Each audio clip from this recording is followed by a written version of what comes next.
Il faut savoir que le fromage de Herve, on le trouve sous 2 grandes déclinaisons. Il y a le fromage de Herve traditionnel et il y a ce qu'on appelle le remoudou.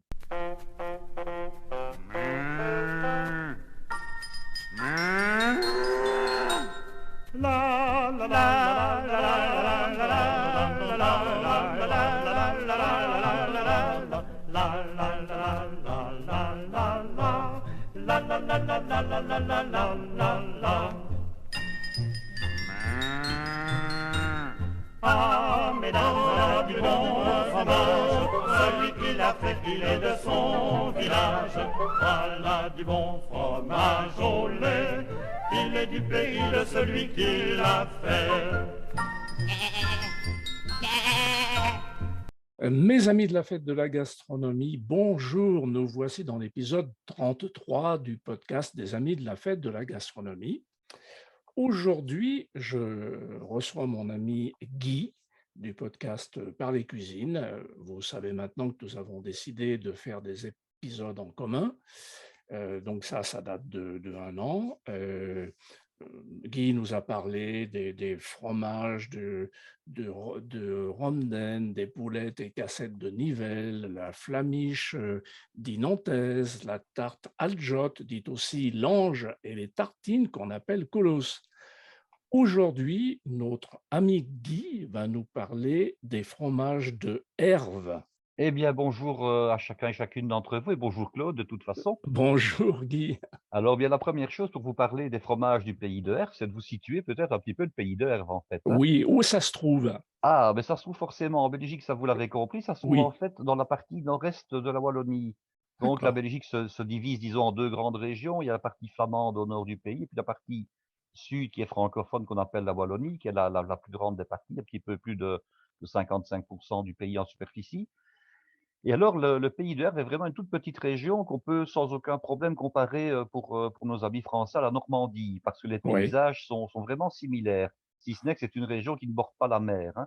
oui, Donc, c'est une région qui n'est pas très grande en fait, hein. Bon, si on la compare avec la Normandie, elle est 66 fois plus petite puisqu'elle ne fait que 450 km², ce qui est vraiment, très, très peu quand la Normandie en fait à peu près 30 000, hein, oui. pour dire les choses simplement pour nos amis français. Le pays tout entier, la Belgique, c'est l'équivalent de la Normandie ou de la Bretagne, hein. Donc, la région de Herve est vraiment très petite, mais enfin 450 km², c'est quand même 45 000 hectares, hein. Donc c'est quand même malgré tout, Oui, malgré tout un petit peu étendu à notre échelle, bien entendu. Alors d'accord. c'est une région que l'on peut situer également pour la mettre en point de repère, entre à l'ouest, la vallée de la Meuse, hein, juste avant qu'elle n'arrive vers les Pays-Bas et au sud, la célèbre vallée de la Vesdre dont vous avez peut-être déjà entendu parler puisque lors des inondations catastrophiques du mois de juillet, Oui, dernier en Belgique, eh oui, bien, c'est la vallée de la Vesdre qui a été particulièrement, inondée, hein. oui. C'est une petite rivière plutôt tranquille, c'est une des plus belles rivières de Belgique selon Victor Hugo et peut-être même d'Europe d'après lui, qui d'habitude a un débit d'environ une vingtaine de mètres cubes par seconde, ce qui est très, très raisonnable, hein. Elle Hmm. se jette ensuite dans l'Ourthe qui se jette après dans la Meuse, à Liège. Et on pense, enfin, on ne sait pas, mais on pense que le débit de la Vesdre a pu monter à plus de 600 mètres cubes par seconde. Ouais. Donc, c'est ce qui explique évidemment les catastrophes qui en ont résulté. Bon, je connais personnellement une dame qui habitait dans un des villages, là, le long de la vallée de la Vesdre, sans pour autant habiter à côté de la rivière, hein. Et Hmm. elle m'a expliqué qu'elle avait tout perdu, son rez-de-chaussée, et elle a eu 1,80 m d'eau dans le rez-de-chaussée. Elle n'a plus aucun meuble, toutes les photos de famille, à part une seule photo de son fils, ont été perdues. Enfin, humainement, c'est catastrophique pour certaines personnes, hein. Oui, Alors oui, ici, c'est. on doit abattre des dizaines de maisons parce qu'elles ont été endommagées Ouais, par le torrent. Et puis, est-ce que vous savez qu'il y a 50 000 véhicules qui ont été déclassés? ouais, 50 000 véhicules, c'est énorme, hein. Enfin, ouais, voilà. ouais. Donc la vallée de la Vesdre, elle est au sud, elle délimite la région au sud. Alors, d'un point de vue historique, c'est une région qui relevait anciennement sous l'Ancien Régime, et je dirais au début même de l'Ancien Régime, vraiment au Moyen Âge, d'une quinzaine de principautés différentes, pardon. Il y avait la principauté épiscopale de Stavro-Malmedy, il y avait le duché de Limbourg, et je vais en reparler, et puis il y avait toute une série de comtés, de petites baronnies comme ça, qui ont très rapidement été absorbées par le duché de Limbourg. Alors le duché de Limbourg, c'était pas du tout un grand-duché, mais alors je dirais, il a été très souvent associé avec le grand-duché de Brabant. qui lui occupait le centre du pays, donc le centre de la Belgique et le sud des Pays-Bas.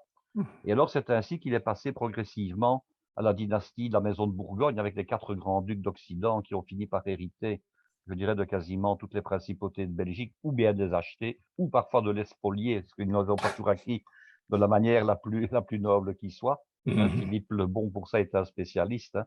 Mmh. Et voilà, donc la région a finalement appartenu, je dirais, à la maison de Habsbourg, puisqu'on sait qu'on est passé de la maison de Bourgogne à la maison de Habsbourg à un moment donné, par Marie de Bourgogne qui a épousé le fils de l'empereur du Saint-Empire. Et alors nous arrivons à Charles Quint. Et là, c'est intéressant de parler de Charles Quint parce que c'est à lui qu'on doit, je dirais, la structure actuelle des paysages de la région.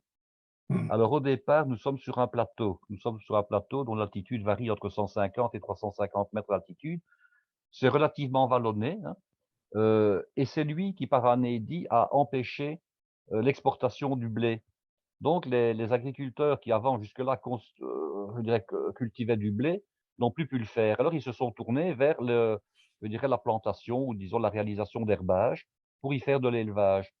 Alors les hommes travaillaient, je dirais l'hiver à fabriquer des objets, de la clouterie et les femmes avaient des occupations fromagères. Donc ils avaient transformé leurs terres en pâture, ils ont planté des vergers, hein, des arbres puisque bien souvent les pommiers, les poiriers, entre autres, sont des arbres qu'on associe aux pâtures. Ils ont planté des haies pour délimiter les différentes parcelles.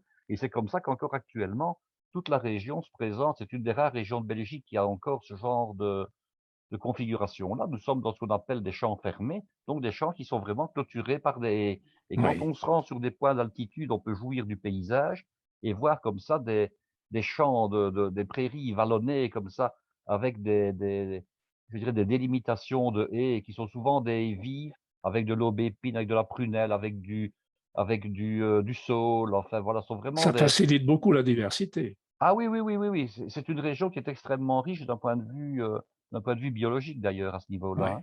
ouais, ouais. Donc c'est vraiment une très, très belle région, très touristique et alors ce qui la caractérise également, c'est sa richesse, en industrie agroalimentaire.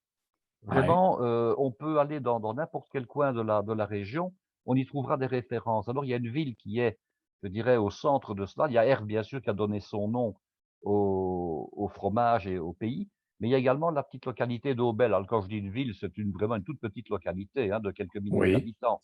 Ce n'est pas une grande ville, évidemment, comme Liège peut l'être, hein. Ouais. Et cette localité-là, est vraiment le centre, je dirais, gastronomique de la région, hein. Alors qu'est-ce qu'on y trouve? On y trouve des cidreries, par exemple, hein. Oui. La cidrerie n'est pas non plus très ancienne. En fait, elle remonte à un peu plus d'un siècle. Pourquoi? Parce que les pommes, elles ne servaient pas au départ à faire du cidre, mais à faire ce qu'on appelle du sirop de liège. Alors ça vaut Ah. la peine peut-être que je donne une petite explication. Oui. Le sirop de liège, ce n'est pas donc un liquide qu'on mettrait comme de la grenadine dans de l'eau pour aromatiser, c'est une espèce de confiture. Alors comment réalisait-on le sirop de liège authentique?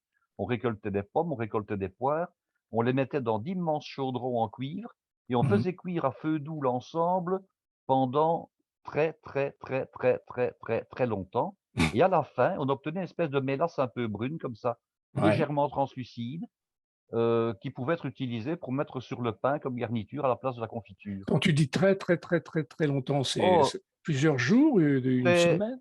non, non, c'est pas de l'ordre de la semaine, mais c'est de l'ordre de, disons, de beaucoup d'heures. Je Ah pense que oui. c'est de l'ordre de 36 à 48 heures pour donner une idée. Ah Hein, oui, donc oui. c'est plus que je dirais, c'est plus qu'une heure ou 2. C'est vraiment très, très long, mais ça va évidemment, très lentement pour éviter que ça ne brûle, bien Bien entendu, hein. sûr, bien sûr. Alors, le sirop de liège, c'est vraiment quelque chose qui se trouve dans quasiment toutes les grandes surfaces et tous les magasins en Belgique, Ouais. par une marque qui s'appelle le véritable sirop de liège, mais qui est relativement industrielle.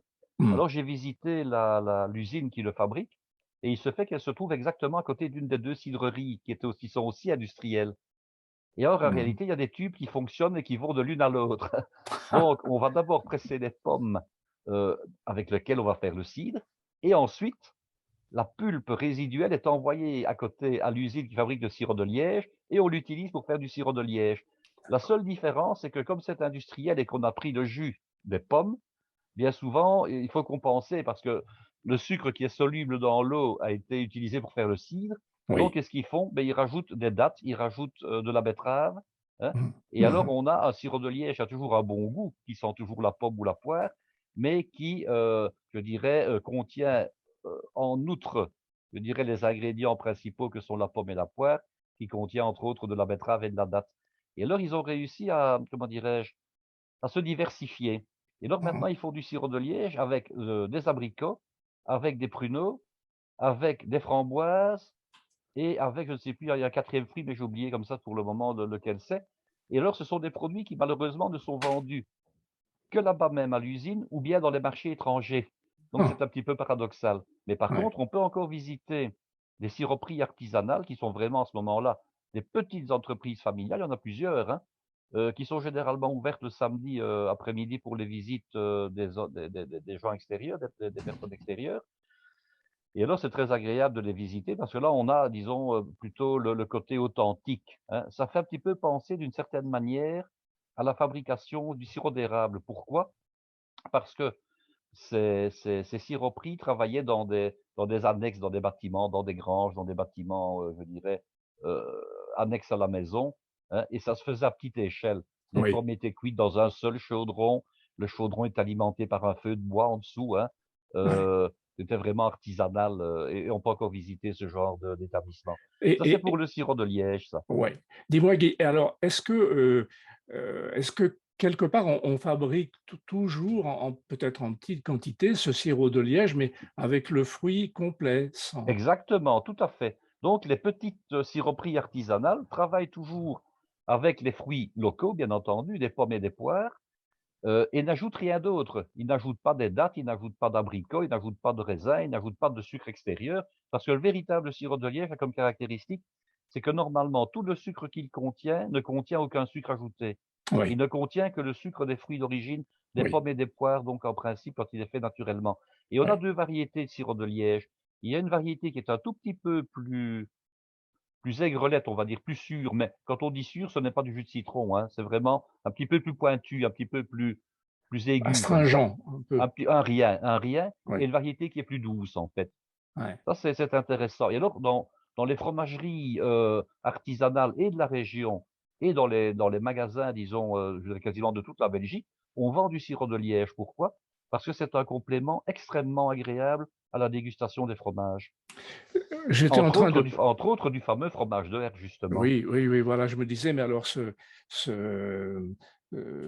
produit, sirop de liège avec, les fromages, belges doivent très Ah, c'est bien aller génial. ensemble. Que ce soit avec un fromage de type R dont je parlerai plus longuement après, ou Ouais, bien avec des fromages qui sont vraiment les fromages les plus communs en Belgique, qui sont les fromages à pâte demi-dure non cuite, type fromage d'abbaye, type gouda, et cetera. ouais, Ce sont des 2 compléments extraordinaires. Et alors, il y a une petite recette que je vais vous donner ici, parce que le oui. sirop de liège, il peut vraiment entrer dans la composition de toute une série de plats, entre autres dans des sauces brunes qui accompagnent des viandes comme la viande de volaille, la viande de porc, par exemple, la dinde, et cetera.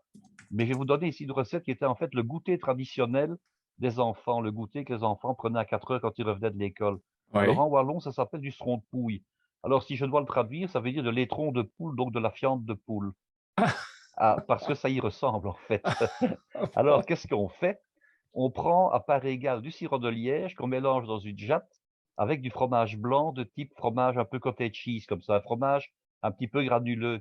Oui, Et alors on le mélange de manière imparfaite, de sorte qu'il y a en fait 3 sortes de couleurs.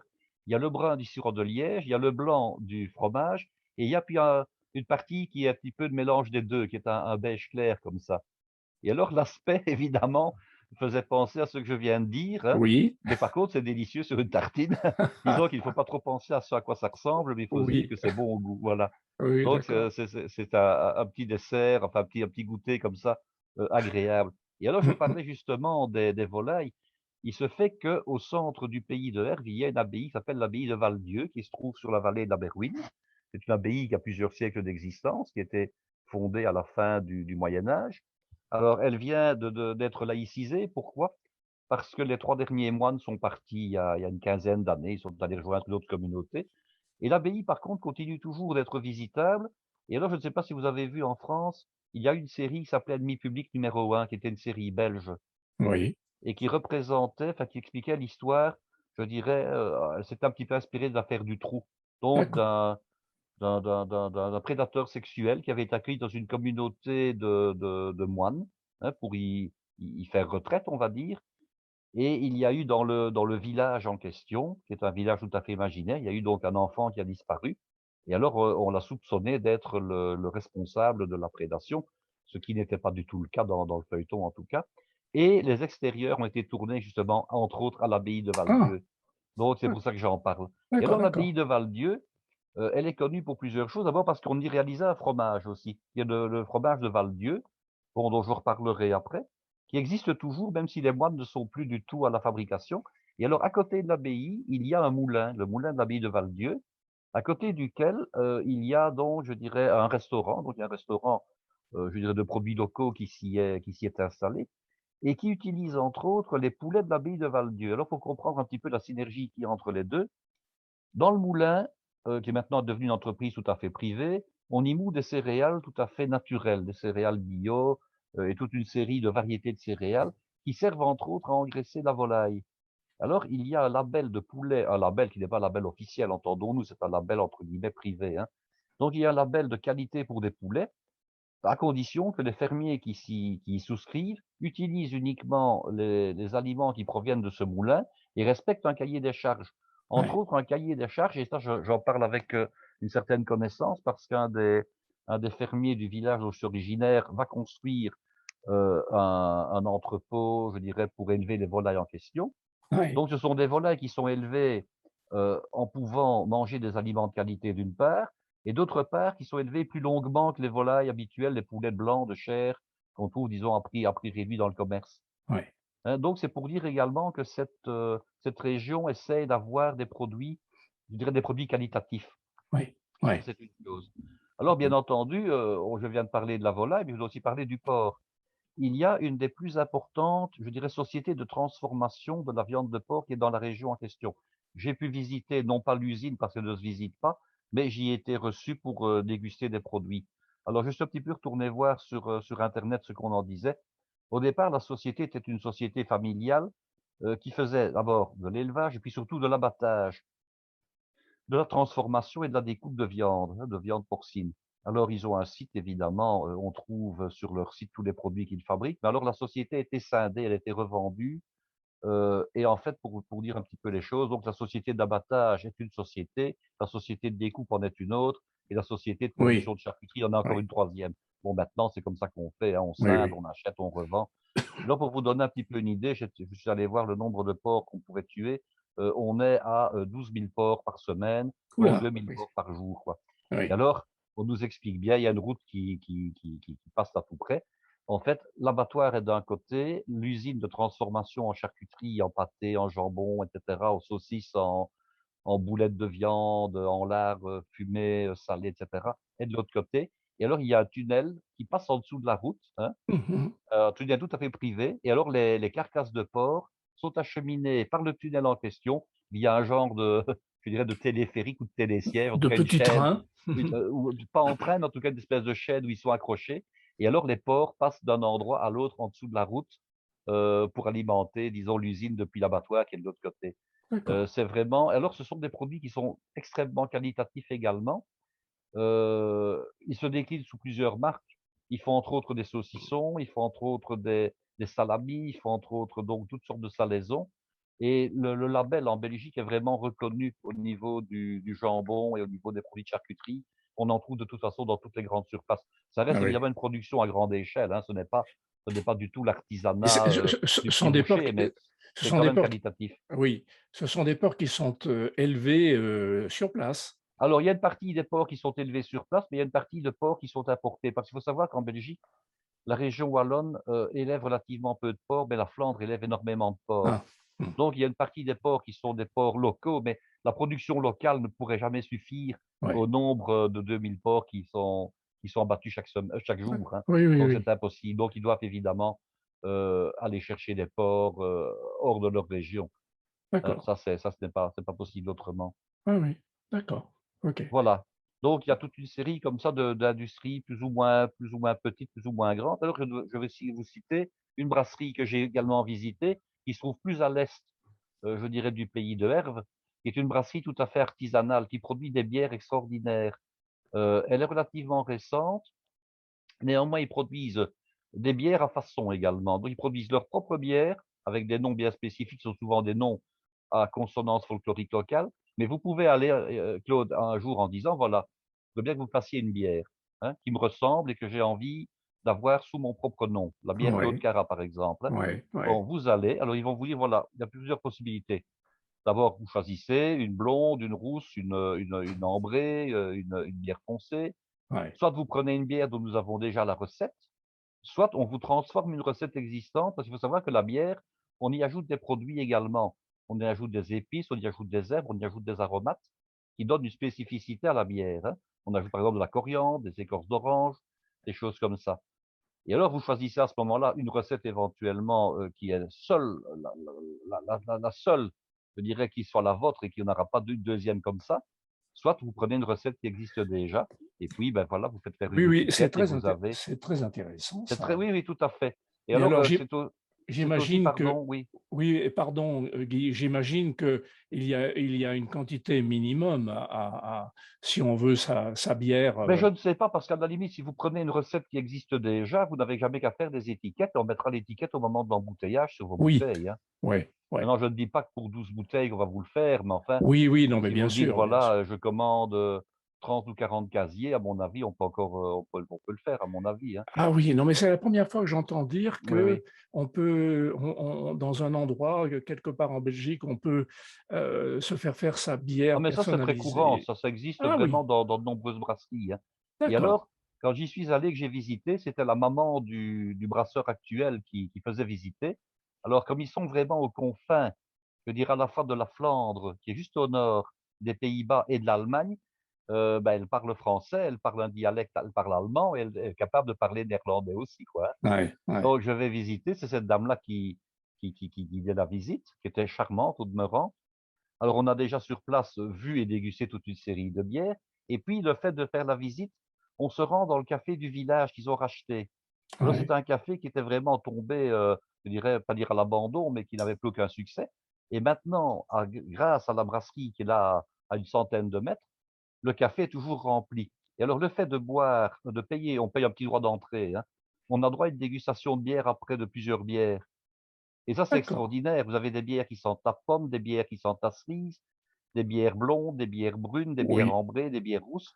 Et alors, ils peuvent les vendre également sous forme de rack, hein. Donc, ce sont des espèces de racks en bois. Vous avez D'accord. 6, 8, 10 bouteilles différentes. Et alors, je repère qu'en fait, ils ont des bacs de Duvel. Alors, qu'est-ce que c'est la Duvel?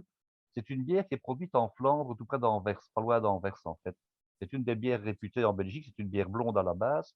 Alors, Duvel, ça veut dire diable, hein, en flamand.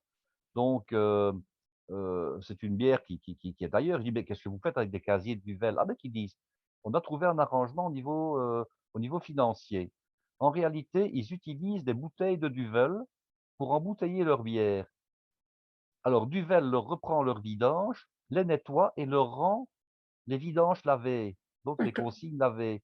Donc en fait, eux n'ont pas besoin d'avoir une installation de Oui. nettoyage et de désinfection des bouteilles. Ils sous-traitent avec une grande brasserie en Mmh. utilisant les mêmes bouteilles, donc le même format et la même bouteille, en fait, les bouteilles identiques, mais Mmh. dans lesquelles ils mettent leur propre bière.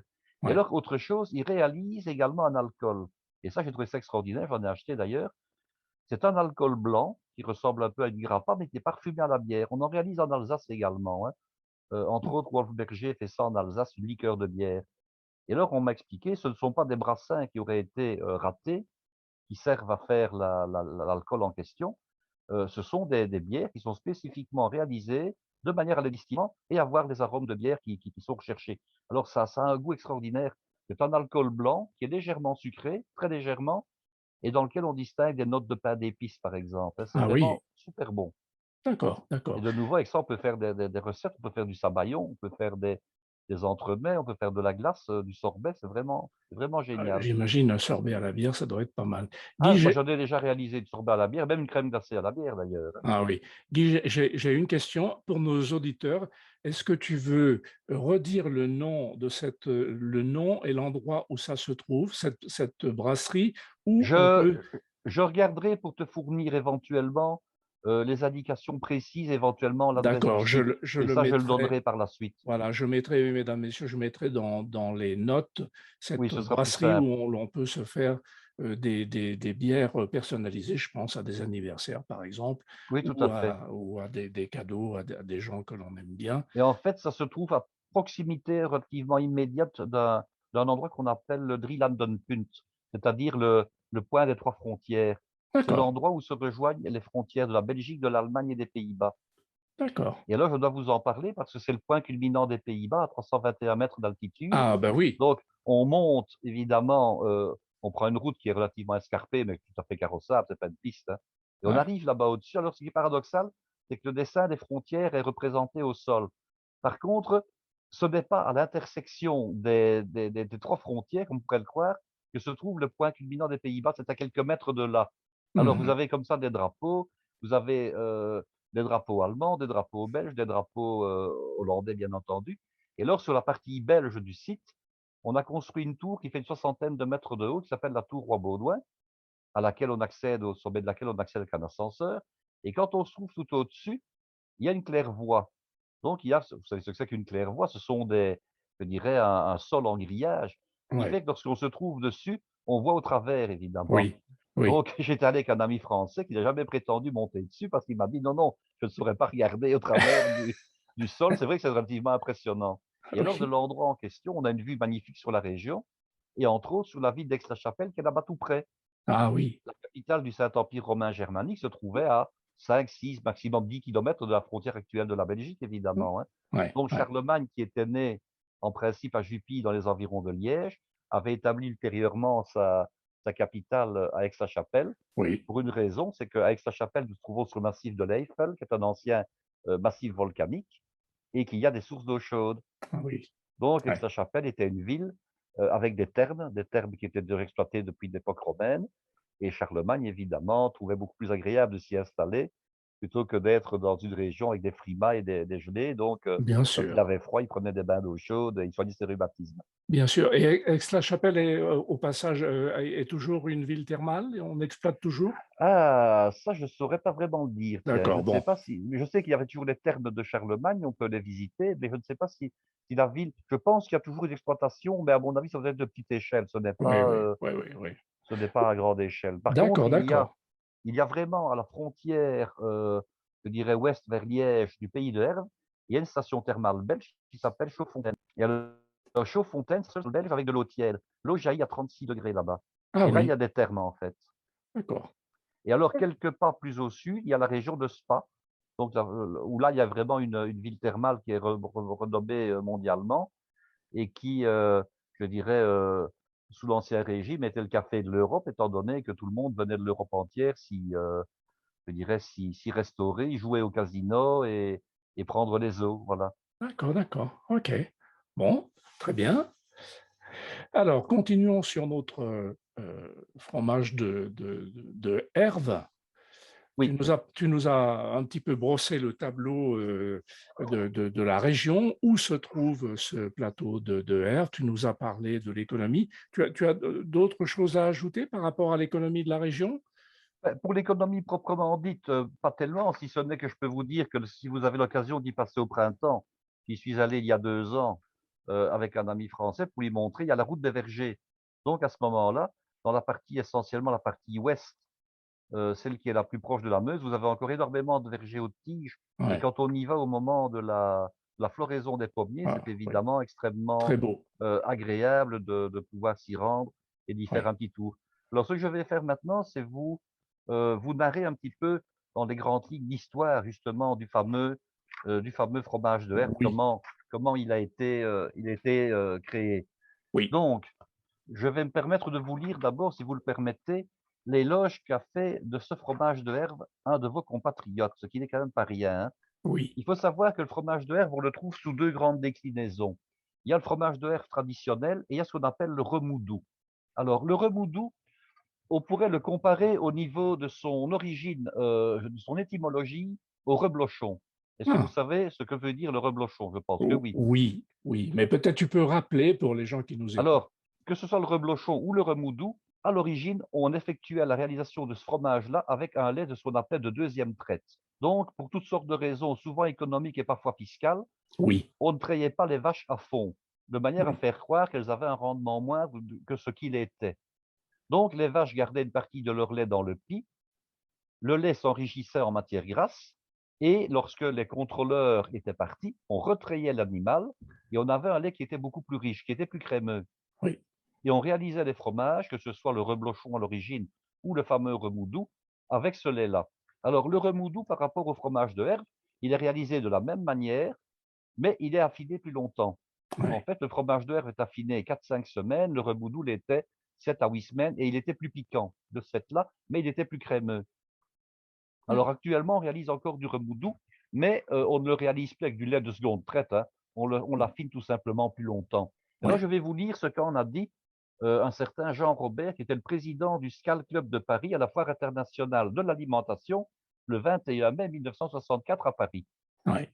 Alors, il y eut des rois fous, mais tels seigneurs sont sages, qui flattent leur palais, auquel est dévolu le plaisir nécessaire et non point superflu, de n'aimer rien autant qu'un aimable fromage. À l'empereur, on rend ce qu'on doit à César. Ce n'est point offenser Charles-Quint ou Minerve que de chanter Seigneur le fier plateau de Herve, que la gastronomie illustre avec tant d'art. Puisqu'aussi bien ici nous sommes gens de goût, distinguons-nous, messieurs, du corbeau de la fable, qui perdit son repas pour un discours affable, et n'oublions jamais, mais célébrons partout, cet ornement subtil des plus gourmands de table, qui se nomme fromage et s'écrit remoudou. Donc voilà, ça méritait d'être souligné. Le poème, évidemment, n'a peut-être pas la qualité d'un poème de Victor Hugo. Oui. Néanmoins, il fait l'éloge du fameux remoudou, qui est donc ce fromage, disons, du genre fromage de herbe. Ouais. Alors, parlons un petit peu de l'histoire du fromage de herbe maintenant. Alors, si on remonte très loin, hein, et qu'on parle, disons, de choses qui s'écrivaient au XIIIe siècle, donc dans les années 1200, et qu'on parle du pays de Herve, hein, on en parle déjà en principe dans ce qu'on appelle le roman de la rose. Je ne sais pas Oui. si vous savez ce que c'est que le roman de la rose. Donc, c'est donc Oui. un écrit qui est dû à deux personnages différents et qui a été réalisé entre 1230 et 1275. Et à un moment donné, on en parle en disant qu'il y a un fromage gras et sain de la rivière de Clermont. Et cette rivière de Clermont, eh bien, c'est Clermont-sur-Berwyn, un des fameux plus beaux villages de Wallonie, et qui se trouve à 8 kilomètres du pays de Herve et à 8 kilomètres de Herve en tant que localité. Alors, pour dire également, on parle de Clermont-sur-Berwyn, si un jour vous avez l'occasion d'y aller, elle a une caractéristique, cette petite localité, c'est que l'hôtel de ville est sur piliers. Donc, ce Ah. n'est pas un bâtiment. On passe en dessous de l'hôtel de ville, la route passe en dessous de l'hôtel de ville. C'est assez caractéristique. C'est très joli. Et c'est un des plus beaux villages, donc, qui mérite d'être visité dans la région. Mmh. Alors, lorsqu'on parle évidemment du fromage de Herve et qu'on consulte, je dirais, des écrits qui datent du XVIe siècle, on se rend compte que la région, elle est devenue herbagère à ce moment-là. Comme je l'ai expliqué, c'est suite à un édit donc de Charles Quint, qui était donc l'empereur du Saint-Empire romain germanique, qui a interdit l'exportation donc de blé aux Pays-Bas anciens. Donc, les agriculteurs n'ont eu d'autre solution que de transformer leurs champs en terrain d'élevage, donc en prairie. Et c'est comme ça, évidemment, que le fromage de RVD, puisqu'il y avait du lait en quantité et qu'il fallait l'utiliser, et qu'il fallait surtout le conserver. Ouais. Alors, on a dû conserver, parce qu'on pouvait réaliser plusieurs sortes de fromages. On pouvait réaliser du fromage frais, mais le fromage frais ne se conserve pas. Donc, il fallait fabriquer un fromage qui se conserve suffisamment longtemps. On aurait pu éventuellement fabriquer un fromage de type alpin, comme les fromages de type comté, par exemple, Oui. ou un fromage de type auvergnat, comme le Cantal, Ouais. ou comme, je dirais, le Salers, etc. Oui. Et on a réalisé des fromages plus petits. Alors, la raison, je ne saurais pas la connaître, si ce n'est que nous n'avons pas vraiment chez nous de fromage de type, anciennement en tout cas, de type fromage à pâte dure. On a des Oui. fromages à pâte demi-dure non cuits, donc les fameux fromages d'abbaye. Et Ouais. alors ici, on a affaire à un fromage qui est à pâte, non pas à pâte demi-dure, mais à pâte molle. Mais par contre, contrairement au camembert, ce n'est pas une croûte fleurie, c'est une croûte lavée. Par Oui. contre, les fromages étaient utilisés déjà donc, disons depuis plusieurs siècles, comme monnaie d'échange en fait. Mmh. Et ils pouvaient également être vendus dans des foires. Ils étaient vendus entre autres dans des foires en Allemagne, mais également dans les foires de Lorraine et les foires, je dirais, de Champagne. Et ils servaient de monnaie d'échange. Donc on pouvait payer avec ces fromages-là plutôt qu'avavec de l'argent en fait. Oui. Il y a comme ça des Intéressant. notes qu'on retrouve, hein. Il y a entre Ouais. autres une note de 1693 qui fait mention de 4 douzaines de reboudous qui pesaient 300 livres au total et qui ont été remises par la ville au gouverneur de Namur, donc en paiement de quelque chose. Mmh. Alors, dès le XVIIe siècle, on vendait du herbe un petit peu partout. entre autres sur les marchés donc de Wavre, dont nous avons déjà parlé, mais également de Namur, de Leuven, donc Louvain en fait, hein. Et on appelait également ces fromages-là des angelots. On retrouve aussi donc dans le fait de l'angelot, une appellation que vous avez retrouvée dans le fromage du côté de Nivelles, si vous vous rappelez, hein? Oui, Angelo. Alors c'est marrant comme, Voilà, c'est tout à fait. Et puis, le fromage a été connu aussi par les Anglais. Pourquoi? Vous vous rappelez qu'il y a eu la bataille de Waterloo, qui a vu la défaite oui, de Napoléon. oui, Et oui. alors, le champ de bataille de Waterloo a été un lieu à la fois de pèlerinage et de visite touristique par énormément d'Anglais.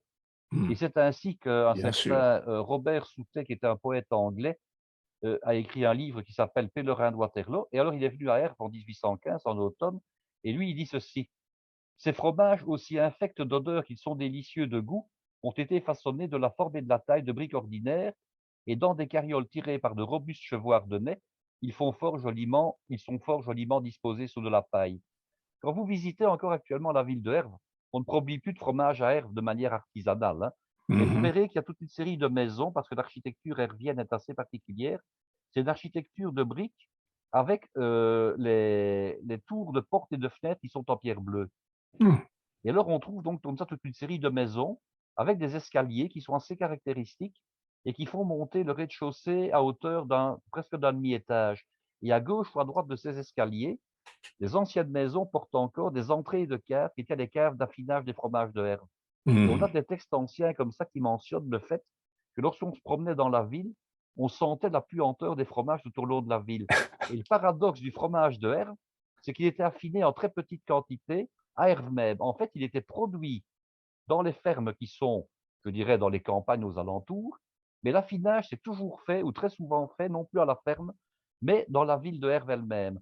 Et c'est un petit peu comme la même chose qu'à Stilton finalement, hein. Oui. Stilton est le nom d'une ville qui a donné son nom à un fromage, mais qu'on n'a jamais produit à Stilton. Il provenait des campagnes, disons des alentours en fait, hein. Oui. Oui. Alors dans le cas de Stilton, c'est encore un petit peu différent. Ce n'était pas dans les campagnes des alentours qu'on produisait le fromage, là c'était de beaucoup plus loin, mais il transitait par la ville de Stilton grâce aux diligences. Et dans le cas du fromage de Herve, c'est la même chose. Herve est une petite ville, mais le lait provenait, je dirais, de fermes, et le fromage était donc réalisé dans ses premières étapes dans les fermes, dans les localités entourant la ville, mais l'affinage et la commercialisation se faisaient à Herve pour la majorité des fromages. Et ça, c'est aussi quelque chose qu'on peut voir en passant dans les rues. Donc, Alors oui, oui? j'ai une question, Guy, pardon de t'interrompre. Est-ce que tu peux dire, pour revenir au début de la fabrication du fromage, hem, Je comptais l'expliquer en détail, hein. d'accord, d'accord, excuse-moi, Guy, Non, non, il vas-y. n'y a pas de mal, je vais l'expliquer tout de suite après. D'accord. Alors, il faut bien se rendre compte également que la fabrication de tout artisanale qu'elle était, il y a encore, quelques décennies, ne l'est absolument plus maintenant. Alors, j'ai ici un livre sous les yeux qui est un livre qui est une bible qui s'appelle «Les fromages belges», mais qui date déjà d'il y a une bonne trentaine d'années. Et alors on dit ceci, donc j'ai fait un petit peu le calcul, fin des années 50, il y avait encore 500 producteurs de fromage sur le plateau de Herve. Vous imaginez? Oui, 500, c'est l'équivalent quasiment de tous les fermiers, tous les agriculteurs qui pouvaient se trouver là. oui, Et actuellement, il n'y a plus qu'une seule production de fromage au lait cru. Une seule, c'est la dernière. Et ouais, ce n'est même pas, la propriétaire et la fabricante de la fromagère qui réalise la traite des vaches, c'est son beau-frère. Alors on ouais. peut visiter cette dernière, comment dirais-je? Cette dernière entreprise, hein, ça s'appelle la ferme du Vieux Moulin. Ils ont un musée, ils ont, une salle de réception. Quand on est dans la salle de réception, on a un film qui est projeté sur l'histoire du fromage de Herbe et on a droit à une dégustation, hein, c'est Mmh, génial, et ils vendent mmh, il y a aussi quelques produits. Et alors après, on peut traverser la rue, qui est une petite rue, vraiment une petite rue de village, et on va visiter la production, le lieu de production, qui mmh. est tout à fait moderne, qui est tout à fait aux normes, je dirais aux normes actuelles, donc il y a pas de problème. Et c'est Mmh. la dernière production de herbe au lait cru. Alors, il existe évidemment encore des industries qui produisent du herbe, mais au lait pasteurisé, au lait stérilisé, de manière à répondre au cahier des charges que l'Europe impose de plus en plus au niveau des bactéries, Ouais, hein. Et c'est ouais. le Herve Société, qui est une société qui regroupe comme ça, toute une série de producteurs. Alors, ils fabriquent eux-mêmes du fromage, ils fabriquent aussi toute une série d'autres produits. Là, j'ai aussi l'occasion de visiter il y a quelques années, Herve Société. On y produit donc non seulement du fromage de Herve, mais également toute une série d'autres fromages plus ou moins apparentés. il y a certainement à peu près 25 sortes de fromages et de produits à base de lait, entre autres des yaourts avec des compléments de fruits qui se mettent dans le yaourt lui-même. Mais il y a également des fromages à pâte demi-dure non cuite. Il y a maintenant le fameux fromage de l'abbaye de Val-Dieu est produit là-bas. Alors le Mhm. fromage de l'abbaye de Val-Dieu, c'est un petit fromage à pâte molle et croûte fleurie, un peu comme un camembert, mais qui aurait la forme, je dirais, la forme d'un époisse, hein, Ah donc oui. ou d'un langre, hein, donc un fromage qui est un petit peu plus haut qu'il n'est large. Voilà. Mhm. Mhm. Alors maintenant, vous vous intéressez certainement à la manière dont on réalisait le fromage de Herve anciennement, parce que Oui, c'est quand même intéressant de le savoir. oui. Alors, comment réalisait-on le fromage de Herve? Ben, au départ, évidemment, il y a le lait. Donc, le lait était d'abord trait, hein, anciennement, évidemment, manuellement, et puis après à la machine. Et on dit que le lait contient déjà lui-même au départ une bactérie spécifique à la région qui donne ultérieurement le goût au fromage de Herve, parce qu'il faut reconnaître que le fromage de Herve a un goût particulier. Il est extrêmement crémeux, extrêmement doux en bouche. Par contre, son odeur, c'est quelque chose d'extraordinairement prenant pour rester un petit peu, c'est un petit peu les poisses au niveau de l'odeur, hein. Oui, ou du maroilles, Alors, quoi. à l'origine, ou du maroilles, voilà. Alors, à l'origine, on réalisait la chose suivante. On mettait de lait dans ce qu'on appelait des tins. Des tins, qu'est-ce que c'était? C'était des bacs, je dirais, en bois à l'origine, mais après en inox, qui contenaient environ 100 à 150 litres de lait, hein. Donc, dans la ferme même, on ensemençait ensuite, avec un petit peu de présure, tout simplement, et on laissait cailler pendant 1 heure et demie. Alors, lorsque le caillé était obtenu, on le divisait évidemment avec un appareil, hein, qui était un tranche-caillé, de manière à avoir de gros blocs.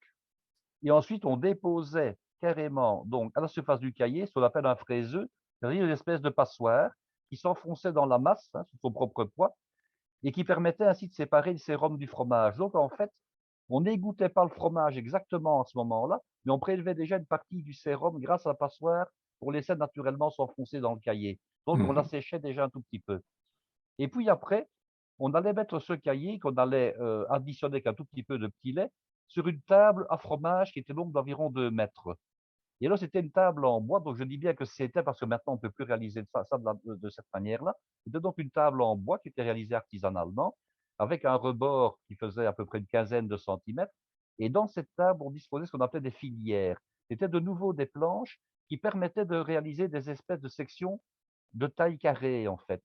Oui, Je sais pas si vous voyez un peu ce que je veux dire. oui, Là, oui, c'était donc une oui. espèce de bac allongé et on Oui, disposait dans le sens de la longueur des planches qu'on séparait bien sûr pour qu'elles restent à la bonne dimension avec des morceaux de bois, je dirais de la bonne section et on oui, versait le cahier donc dans ces rainures, si je peux dire, dans ces gouttières oui, oui. et alors la table était légèrement inclinée et par des orifices qui étaient ménagés sur le côté, le petit lait et le sérum s'égouttaient, je dirais, petit à petit progressivement. Oui. Alors lorsque le cahier, je dirais, s'égouttait, on retirait ensuite les fameuses planches, on les décalait d'une unité. Donc on laissait toujours, je dirais, un espace qui était vide. On Mhm. retirait la première planche et on faisait rouler, je dirais, le bloc de cahier d'un quart de tour. Et on Mhm. pratiquait comme ça pour tous les blocs de cahier, de Mhm. manière à ce qu'ils soient tour à tour sur chacune de leurs 4 faces. Mhm. Et lorsqu'ils avaient bien égoutté, qu'est-ce qu'on faisait? On les coupait à la dimension des futurs fromages. Oui, Et ensuite, les fromages étaient donc disposés dans un halloir, soit à la ferme, mais bien plus souvent, comme je l'ai dit, quelquefois, donc à Herve même, hein, et on les lavait ensuite pendant quelques semaines, 2 à 3 fois par semaine, avec une eau salée, de manière à empêcher l'apparition d'une croûte fleurie de type camembert. oui. Par contre, ce qui se passait, c'est qu'il y avait donc, grâce aux bactéries naturelles qui étaient présentes à la fois dans le lait et surtout dans les caves, il y avait production de cette croûte, je dirais un peu jaune-orangé, qui était en fait une prolifération bactérienne qui était compatible avec le fait qu'on lave le fromage à l'eau salée. Mhm. Alors, si on laissait affiner le fromage pendant 4, 5 semaines, on avait un herbe traditionnel. Et quand on poursuivait, je dirais, l'affinage pendant 7, 8 semaines, on avait le remoudou, qui est un fromage plus piquant. Ah oui. Voilà, ça c'est ce qui distinguait les 2. Alors, il existe évidemment plusieurs poids et plusieurs tailles dans les fromages de herbe. Vous avez des herbes de 200 grammes qui, eux, font généralement 65 millimètres de côté, ce sont des cubes. Vous avez du herbe de 100 grammes qui, lui, fait toujours 65 millimètres sur 2 côtés, mais qui n'en fait plus que 30 sur un côté. Et puis, vous avez le herbe de 50 grammes qui, lui, ne fait plus que 65 millimètres sur une des dimensions, et puis qui fait 2 fois 30 millimètres sur l'autre côté. Donc, D'ac- voilà un petit peu pour ce qui concerne la fabrication à l'ancienne du fromage de herbe. Alors actuellement, comment est-ce qu'il est fabriqué? Eh bien, il est toujours réalisé au niveau du caillage dans des récipients en inox, bien entendu, ou bien dans de grandes bassines en plastique appropriées. Et ensuite, il est mis dans des moules qui vont ultérieurement lui permettre de s'égoutter et d'avoir donc cette espèce de, je dirais, de forme en forme de cube, hein, un peu de la Mhm. taille d'un savon de Marseille pour dire un petit peu à quoi Ouais, ça peut ressembler. ouais, Euh, donc, il se fait un petit peu comme on fait le camembert, hein. Le camembert, c'est dans des faisselles qui sont, je dirais, de section arrondie. Ici, oui, ce sont des faisselles de section carrée. Et puis, le ouais. fromage poursuit sa vie, je dirais, comme je l'ai expliqué, dans des halloirs.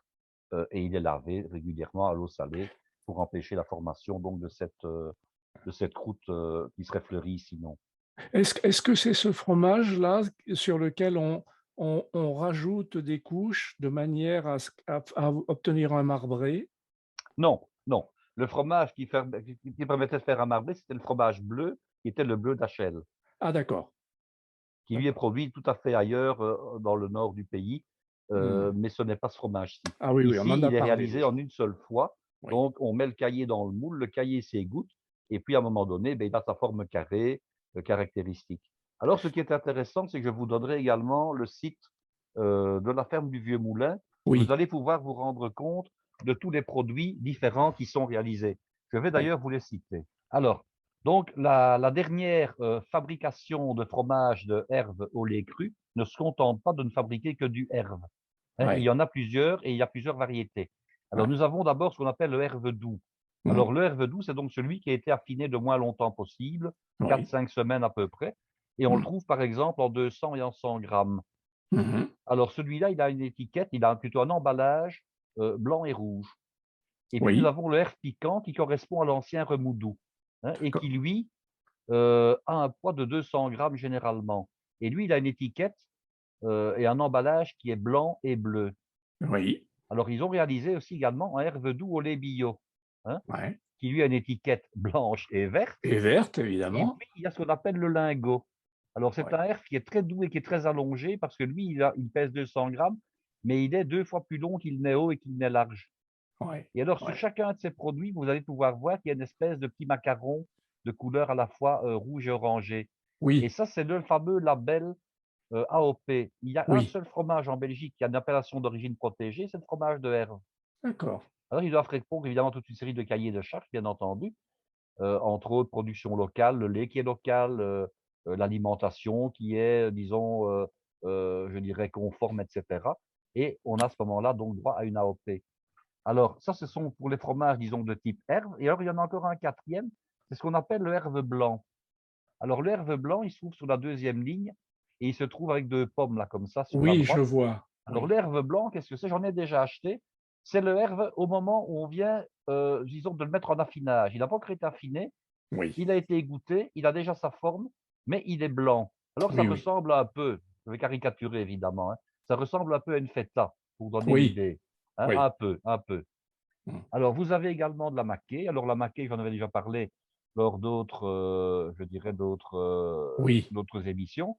C'est soit un fromage maigre qui est réalisé à partir de lait entier, soit un fromage qui est réalisé à partir de lait, écrémé, soit Mmh. encore à partir de babeur. Donc Oui. la maquée est un nom générique qui va s'appliquer à ces 3 types de fromages différents. Mmh. Alors ceux qui ont le plus de succès, ce sont les maquées au babeur évidemment et ce Mmh. sont les maquées au lait entier, qui sont les meilleurs. Les maquées au lait écrémé ou demi-écrémé sont nettement moins agréables. Oui, bien sûr, bien sûr. Oui, oui. Et puis vous avez un autre fromage, qui est un fromage de type, gouda, qui s'appelle le Oui. pavé du Vieux Moulin. Alors j'ai Mmh. pu voir ces fromages à l'affinage à travers de la vitre qui sépare le rez-de-chaussée, où, on a le musée, hein, et la projection de films et les caves. Et alors une tradition en Belgique est de parfumer ces fromages avec toute une série de choses. On peut bien sûr les laisser nature, hein, mais on peut mettre également des algues, pardon. On peut Oui. mettre de l'ortie séchée, on peut Oui. mettre du fenugrec. Le fenugrec est une épice que j'apprécie particulièrement dans les fromages de ce type-là, qui donne un Mmh. goût particulier. Heu, c'est une épice qu'on utilisera beaucoup moins en cuisine traditionnelle, mais par contre dans le fromage, ça donne un résultat assez intéressant. Oui, je vois qu'il est parfumé à l'ail, là, on en Oui, trouve. il y a toutes sortes de possibilités, hein. Ouais, ouais. Alors, vous avez également un autre fromage, c'est un fromage frais. Ils produisent également du beurre et ils produisent également ce qu'ils appellent les crémeux du Vieux Moulin, ce sont des fromages de petite dimension, soit enrobés d'épices, soit qui sont séparés avec, comment dirais-je moi? Un charbon de bois, Oui, alimentaire, oui, soit qui sont laissés un petit peu, je dirais nature, un peu, de la taille d'un coulommier, par exemple, hein. oui, oui, oui, Et puis dernière chose, il y en a 2, hein, il y a le gouda. Alors vous allez me dire: «Mais le gouda finalement, ce n'est pas un fromage belge». Non, il faut savoir que le gouda a été en Belgique un des fromages les plus populaires. Alors c'est un fromage qui est originaire de la province de Hollande aux Pays-Bas, de mmh, la ville de Gouda où il était commercialisé également. Il se présente sous forme de meule arrondie de je dirais d'une dizaine de kilos, hein, pour dire un petit peu ce qu'il en est. oui, C'est un fromage qui peut vieillir. On peut trouver du gouda de printemps qui a quelques semaines d'affinage. On peut trouver du gouda jeune, du gouda demi-dur, du gouda demi-vieux, du gouda extrêmement vieux, qui devient à ce moment-là, je dirais, ocre, et qui oui, se casse un petit peu comme le parmesan avec des oui, des des couteaux spéciaux. Il faut quasiment un burin et un marteau tellement il devient, oui, sec et cassant, hein. oui, j'ai vu Et ça. et là, en Belgique, on a toujours aimé le gouda qui était vraiment le fromage des tartines. Donc Ouais, on a produit du gouda et on produit toujours du gouda en Belgique.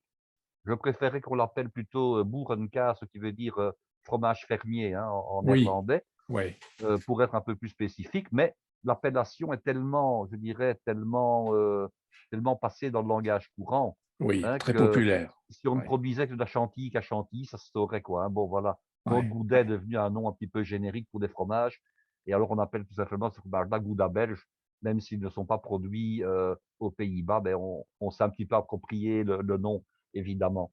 Mmh mh, Et mmh. leur dernier fromage que notre amie Madeleine produit, c'est le Palais, hein.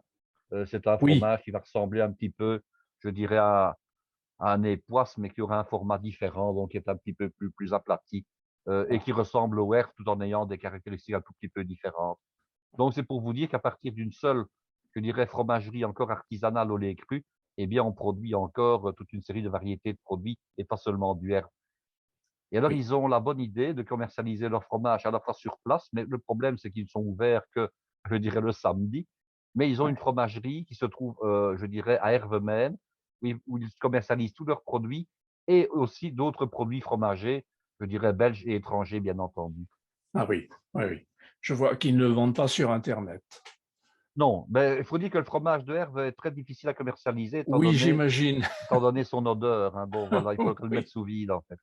Ah oui, oui. Si j'ai Donc l'occasion si j'ai oui, l'occasion par contre d'aller vous voir un jour et de vous saluer sur place, je oui, regarderai pour en acheter, je le mettrai sous vide. oui, oui. Et alors le fromage de Madeleine Hansen, on le trouve également en grande surface, hein. Il Ah faut oui, savoir qu'il n'est pas commercialisé que dans les fromageries, je dirais, artisanales, il est également commercialisé dans des grandes surfaces, dans le rayon des produits locaux. ouais, j'ai jamais vu ça, mais bon, et je pense qu'il faut aller vraiment chez un fromager et lui demander, parce que bon, ils peuvent pas avoir tous les On fromages va pas s'ils avoir tous les fromages non, évidemment, non, hein. mais c'est sûr. Et Non, alors mais c'est un fromage qui continue à s'affiner chez soi. C'est un fromage qui ah! continue à vieillir, donc plus on va le laisser vieillir, plus évidemment, il va prospérer, si je peux employer l'expression. Et alors l'idéal, c'est de le garder sous une cloche en verre, parce que malgré tout, Oui, ou bien dans un récipient hermétique, parce que malgré tout, il risque de donner son goût à d'autres produits. oui, Alors, il a l'avantage, ce fromage, c'est de pouvoir être utilisé également en cuisine. Par oui. exemple, il y a un plat, que j'ai déjà réalisé pour un banquet, c'est un pain perdu aux herves et à la poire. Ah! Ah oui, et nous sommes à ce moment-là, à mi-chemin entre le fromage et le dessert. Ouais, Alors comment peut-on le réaliser, ce pain perdu aux herbes et à la poire? Bon, un pain perdu, vous savez ce que c'est, donc c'est soit du pain coupé très épais, et un peu rassis, soit une tranche de brioche qu'on va tremper dans un mélange de lait et d'œufs, oui, éventuellement de crème et d'œufs, hein, c'est encore meilleur évidemment, et qu'on va donc, cuire à la poêle dans du beurre. mmh mh, Alors, pour le réaliser aux herbes et à la poire, on va prendre des quartiers de poire, une poire qui peut être cuite et on va cuire ces quartiers de poire et les caraméliser légèrement. oui, On va disposer des poires caramélisées sur le pain perdu. On va ouais, ajouter au-dessus du fromage de Herve et puis on va repasser le tout à la salamandre sous le grill pour griller, en oui. ajoutant éventuellement un petit peu de sirop de liège ou bien de la cassonade brune, de Candy dont nous avons déjà parlé dans notre Ah épisode. oui, oui, Et alors, oui, on a oui. quelque chose qui est sublime, qui est extraordinaire. Bon, qui est riche, bien entendu, mais qui se mange, allez, c'est un pur plaisir, bien entendu, de manger ce genre de trucs. Oui, oui, j'en ai l'eau à la bouche, là. Oui, vraiment, et c'est très bon parce qu'on a la poire qui va adoucir, qui va Oui, donner à la fois un peu d'acidité oui, et un peu de sucrosité. On a le oui, pain perdu qui sert de socle et oui. on a, le fromage de Herve qui va fondre sous la salamandre, sous le grill et qui va, allez, qui va se révéler dans toute sa puissance. Donc, tu mets des copeaux, là, de herbe sur Ben, on la, coupe des tranches, en fait, hein, parce que c'est un des tranches fromage qui est fines quand mou, hein. même, relativement On coupe fines. des tranches fines, voilà, tout simplement. Oui, oui. Et alors, j'ai déjà réalisé que le fromage de Herve également, une tarte, au fromage dont j'avais vu, la recette, lors d'une émission de Joël Robuchon. Donc ce Oui, n'est pas moi qui l'ai inventé du tout, évidemment, oui. et à l'origine, je pense qu'il était réalisé qu'un autre fromage qui était soit du maroilles, soit tonne et poisse. Enfin, c'est un Mm. fromage français. Donc on découpe en tout cas, une abaisse de pâte feuilletée de forme ronde, on pique le centre, on la dispose à plat sur une plaque qui va au four, une plaque qui est égraissée. On dore le bord sur à peu près 1 centimètre et puis on va disposer ce qu'on appelle une duxelle de champignons. Alors à l'origine, la duxelle, elle était faite avec des cèpes, mais on peut très bien réaliser la duxelle avec un mélange, je dirais, de cèpes séchés et de fromage et de champignons de Paris. Oui, Alors je rappelle ce que c'est qu'une duxelle peut-être? oui, oui. Alors on va prendre des champignons de Paris, par exemple, on va les laver bien entendu pour qu'ils soient propres ou bien les brosser. On va les hacher au couteau ou bien avec un appareil. On va faire fondre un petit peu d'échalotes hachées dans de la matière grasse, on va ajouter les champignons, on va mouiller avec un tout petit peu de vin blanc, on va saler, poivrer et on va laisser réduire. Alors on va laisser réduire jusqu'à la fois que le vin blanc est évaporé et que l'eau de végétation des champignons est également évaporée. De sorte qu'on va se retrouver avec une espèce de compoté de champignons qui va devenir très foncé, va devenir brun foncé et on peut, je dirais, y ajouter, de la morille, y ajouter du cèpe, y ajouter des truffes si on a envie Oui. et puis on va utiliser cette compotée de champignons pour faire, une espèce de base, un peu comme si on réalisait une pizza. Donc on va Mhm. mettre d'abord une toute fine couche de 2 millimètres de duxelles sur la pâte feuilletée, en évitant de la mettre sur les bords et on va couvrir cette couche de duxelles de champignons avec de fines tranches de fromage de Herve Mhm. et puis on repasse tout ça au four. Alors Mhm. vous avez la pâte feuilletée qui va monter essentiellement sur les bords puisque le centre aura été piqué et vous avez le fromage de Herve qui va fondre. Oui. Hein, et vous avez vraiment là, soit en le réalisant de manière collective, soit individuelle, une belle alternative pour le fromage, classique qui est le plateau de fromage. Alors l'autre avantage, c'est qu'on peut pré-cuire ces tartelettes et on peut les repasser au four au dernier moment. Ah oui, Donc ça ne demande pas de mise en place. Alors on oui, sert ça avec enfin ça demande une petite mise en place, mais ça ne demande pas beaucoup de travail finalement. On le fait oui, à l'avance et au moment du service, c'est très facile. oui, Avec ça, éventuellement quelques feuilles, une petite salade, oui, avec un petit peu d'huile d'olive ou bien d'huile de noix, de noisette, un bon vinaigre, un vinaigre de vin rouge, un vinaigre de Xérès, un oui, vinaigre balsamique éventuellement. oui. Et alors, quelle est la boisson que tu préconises avec ce type de préparation? Ah, là, ça c'est vraiment la grosse discussion. Traditionnellement, je vous aurais dit un vin rouge assez corsé, assez charpenté, donc un vin de Ah, type Bourgogne. Mais en Belgique, on va plutôt boire une bière éventuellement avec ça. Une bière, moi je mettrais une bière, ou bien une bière ambrée, ou bien une bière forte, une bière brune. oui. Maintenant, j'ai lu aussi qu'on pouvait très bien utiliser le vin blanc pour accompagner le fromage d'Herbe, c'est un très bon mélange, un vin blanc un peu sec. Mais je pense Ah, c'est marrant, tu dis un vin blanc sec. Moi, j'aurais vu oui, un on aurait pu j'allais dire, mais j'allais ajouter, je pense aussi qu'un vin blanc de type Sauterne pourrait très bien marcher. oui, ou un Gewürz, ça. Ou un Gewürz, voilà. Ah oui, Pour une moi, j'aurais raison toute pu. simple, hein, c'est que, Oui, par exemple, en Alsace, on a l'accord entre, le Carré de l'Est ou bien le Münster et le Gewürztraminer, justement. oui, Or, le Münster est un fromage à pâte molle, croûte lavée, comme le fromage de Herve. oui, Donc oui. l'accord pourrait être très bon. Oui, tu parlais tout de suite d'un Bourgogne. Ben, qui est l'accord traditionnel avec les fromages forts, mais il est de plus en plus en désuétude et de moins en moins appliqué, le Bourgogne, en fait, hein. Oui, ben, les vins de Bourgogne sont à la fois légers et très parfumés, donc je me dis que le parfum d'un bon Bourgogne avec un fromage de herbe, Mais le c'est vend. uniquement dans le cas des Bourgognes vieux et des Bourgognes à l'ancienne. C'est vrai que maintenant, le Bourgogne, allez, un vin qui pour moi n'irait pas du tout, c'est un vin léger de type Beaujolais, par exemple, hein. Absolument, ah, absolument. Là, je Oui, ne oui, mettrais ça, pas je suis ça, évidemment. parfaitement d'accord. Oui, oui, tout à fait. Oui, il faut un vin un peu, pour moi plutôt légèrement sucré. Oui, alors quelque chose qui pourrait très bien marcher parce que c'est local, c'est un cidre, mais alors un beau cidre Ah bah fermier voilà! bio. Ça, c'est Oui, génial ça. oui, oui. Ah oui, un bon cidre doit aller parfaitement avec ça Oui, de mê un cidre authentique, hein, pas un cidre, disons, oui, oui, oui, allez, oui, qui dit oui. bulle, hein, vraiment le cidre, le cidre classique traditionnel. Oui, oui, parce que j'étais en Bretagne l'autre jour et on a bu un très, très bon cidre de Normandie qui avait de la charpente et du fruit et avec un parfum de pomme extraordinaire, Oui, oui, oui, heu, oui, oui. mais avec une belle saveur bien ronde, tu vois? Et je me dis Ici là, avec un fromage ici comme ça dans la région en question, on réalise un cidre bio que j'ai déjà eu l'occasion de goûter, oui, qui était extraordinaire. Il avait un goût de pomme, de fraîcheur de pomme extraordinaire. Il avait un beau rapport entre l'acidité et la sucrosité. ouais. C'était vraiment, vraiment extraordinaire ce cidre-là et je le verrais très bien, à condition, c'est que le fromage soit associé à des fruits, par exemple. Oui, oui, Par exemple, on pourrait très bien servir de fromage avec des pommes caramélisées au dernier moment, des pommes tièdes. oui, ou une petite compotée de coin. Oui, ou bien une compotée de coin avec éventuellement, pourquoi pas, des épices, hein. Oui, Et là, je vais encore vous donner 2 recettes où on peut utiliser le fromage de R. oui, oui, Hein, on va absolument. profiter du fait que je sois cuisinier. À l'époque, comment dirais-je? À l'époque où je m'occupais de concours hôteliers, on a gagné un concours avec une viande de bœuf. Oui. Alors je m'étais dit: «Mais on essaie de représenter un peu les produits de Wallonie» et je me dis: «Mais qu'est-ce qu'on pourrait associer?» Et puis l'idée m'est venue de dire: «Mais on va essayer de mettre du fromage de R et on va essayer de mettre également du sirop de liège». Mmh. Alors en fait, c'était une pièce de bœuf de type, entrecôte, mais entrecôte épaisse, hein, donc c'était pas une Mmh. entrecôte, qui Mmh. fait, 1 centimètre d'épaisseur. Il faut vraiment Mmh. l'entrecôte collective. Ouais. Donc on cuit son entrecôte à la poêle comme on le fait traditionnellement.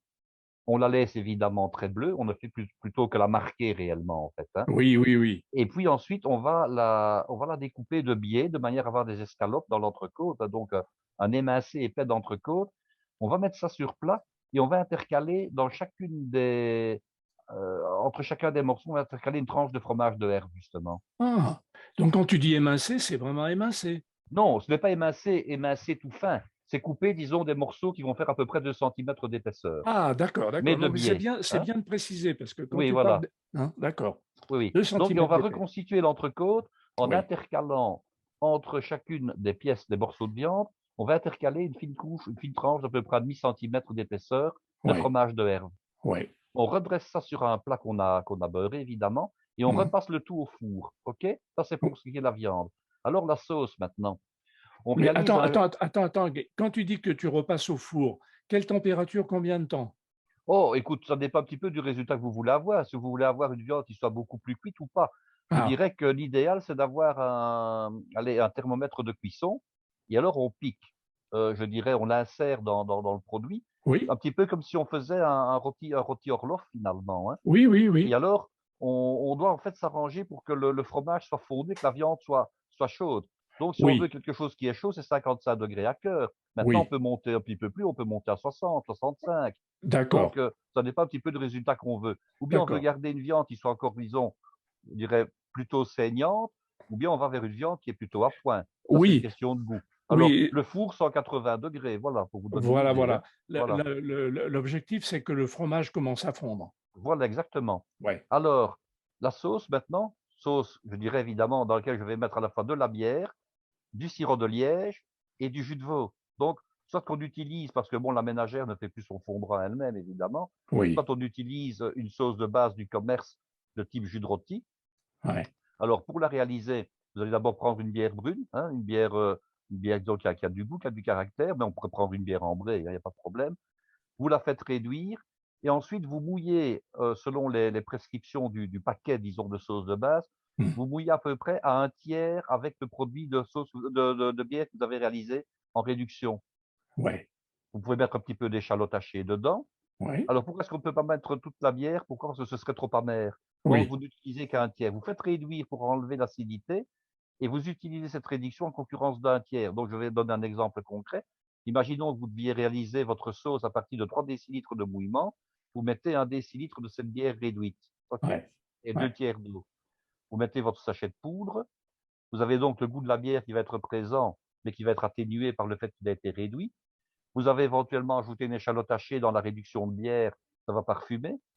Et ensuite, vous ajoutez quelques cuillères de sirop de liège dans votre sauce à la fin. Hmm. Et là, vous avez vraiment un complément. Vous aurez à la fois, je dirais, le fromage de herbe, vous aurez la bière locale ou pas, et puis vous aurez le sirop de liège qui va donner un goût comme ça, un goût un petit peu, allez, à la fois du sucre et un petit peu un peu d'amertume, un peu d'acidité, un peu de sucrosité, c'est très bon. Mhm. Alors avec ça, qu'est-ce que vous pouvez servir? Ben, vous pouvez servir des pommes de type pommes rissolées, pommes parmentier, donc des pommes en cubes, hein. Oui. Je vais Des vous dire, endives peut-être? Des endives, non? j'allais vous dire des endives, hein. Alors Oui. des endives poêlées, bon moi j'ai ma recette, disons à moi. Hmm. Je les lave, je n'enlève pas le cône, je le laisse. Je les Oui. coupe en 2 dans le sens de la longueur, hein. Oui.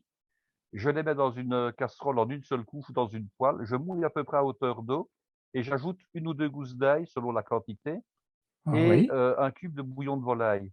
Oui. J'amène à ébullition, je couvre pour amener à ébullition et ensuite, je laisse, le couvercle jusqu'à la moitié de la cuisson, c'est-à-dire jusqu'à ce que le liquide ait diminué de moitié et Oui. après, je les retourne et je tire le couvercle Oui. et Oui. alors pour les caraméliser, ce qui est intéressant, c'est soit d'ajouter la fameuse cassonade brune de chez Candy, une Oui. petite pincée sur chaque endive, Oui. vous rajoutez du beurre et vous les poêlez comme ça. Si vous n'avez pas Oui. de cassonade brune, vous mettez tout simplement de la vergeoise, ça va marcher aussi. Il en Ah faut oui. très peu, hein. Il Oui. en faut une pincée, comme une pincée de sel par endive, par demi-endive. Oui. Par contre, ça va caraméliser, c'est génial. Si tu remplaces le sucre candi par un jus d'orange. Alors ça peut se faire, et alors j'ai déjà réalisé comme ça des endives à la mandarine. Alors au Oui. moment des fêtes de fin d'année, on trouve du jus de mandarine en boîte, Mhm. en brique, hein. Mhm. Alors au lieu de mettre donc, de l'eau, je mets du jus de mandarine au départ Mhm. et puis je termine avec un tout petit peu de mandarine Napoléon qui est une liqueur, Oui. que vous connaissez Oui, peut-être. oui.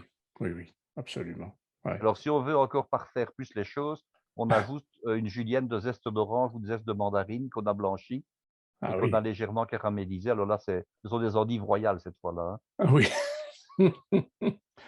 Ah, tout ça doit être très, très bon. Ah oui, alors dernière recette que je peux vous donner, Oui. on en avait parlé lors d'une autre émission, c'était la fameuse, soupe de herbe, de velouté de herbe à la banane. Ah oui, oh là là. Alors je vais quand Oui. même rappeler comment je le fais, hein. Oui, Bon, oui, c'est une tu peux. recette qui n'est pas non plus une invention, c'est une recette que j'ai trouvée, que j'ai entendue à la radio ou à la télévision, mais je l'ai modifiée légèrement. Ouais. En fait, j'utilise un fromage de herbe de 200 grammes pour une seule banane et pour un blanc de poireau et un tout petit oignon.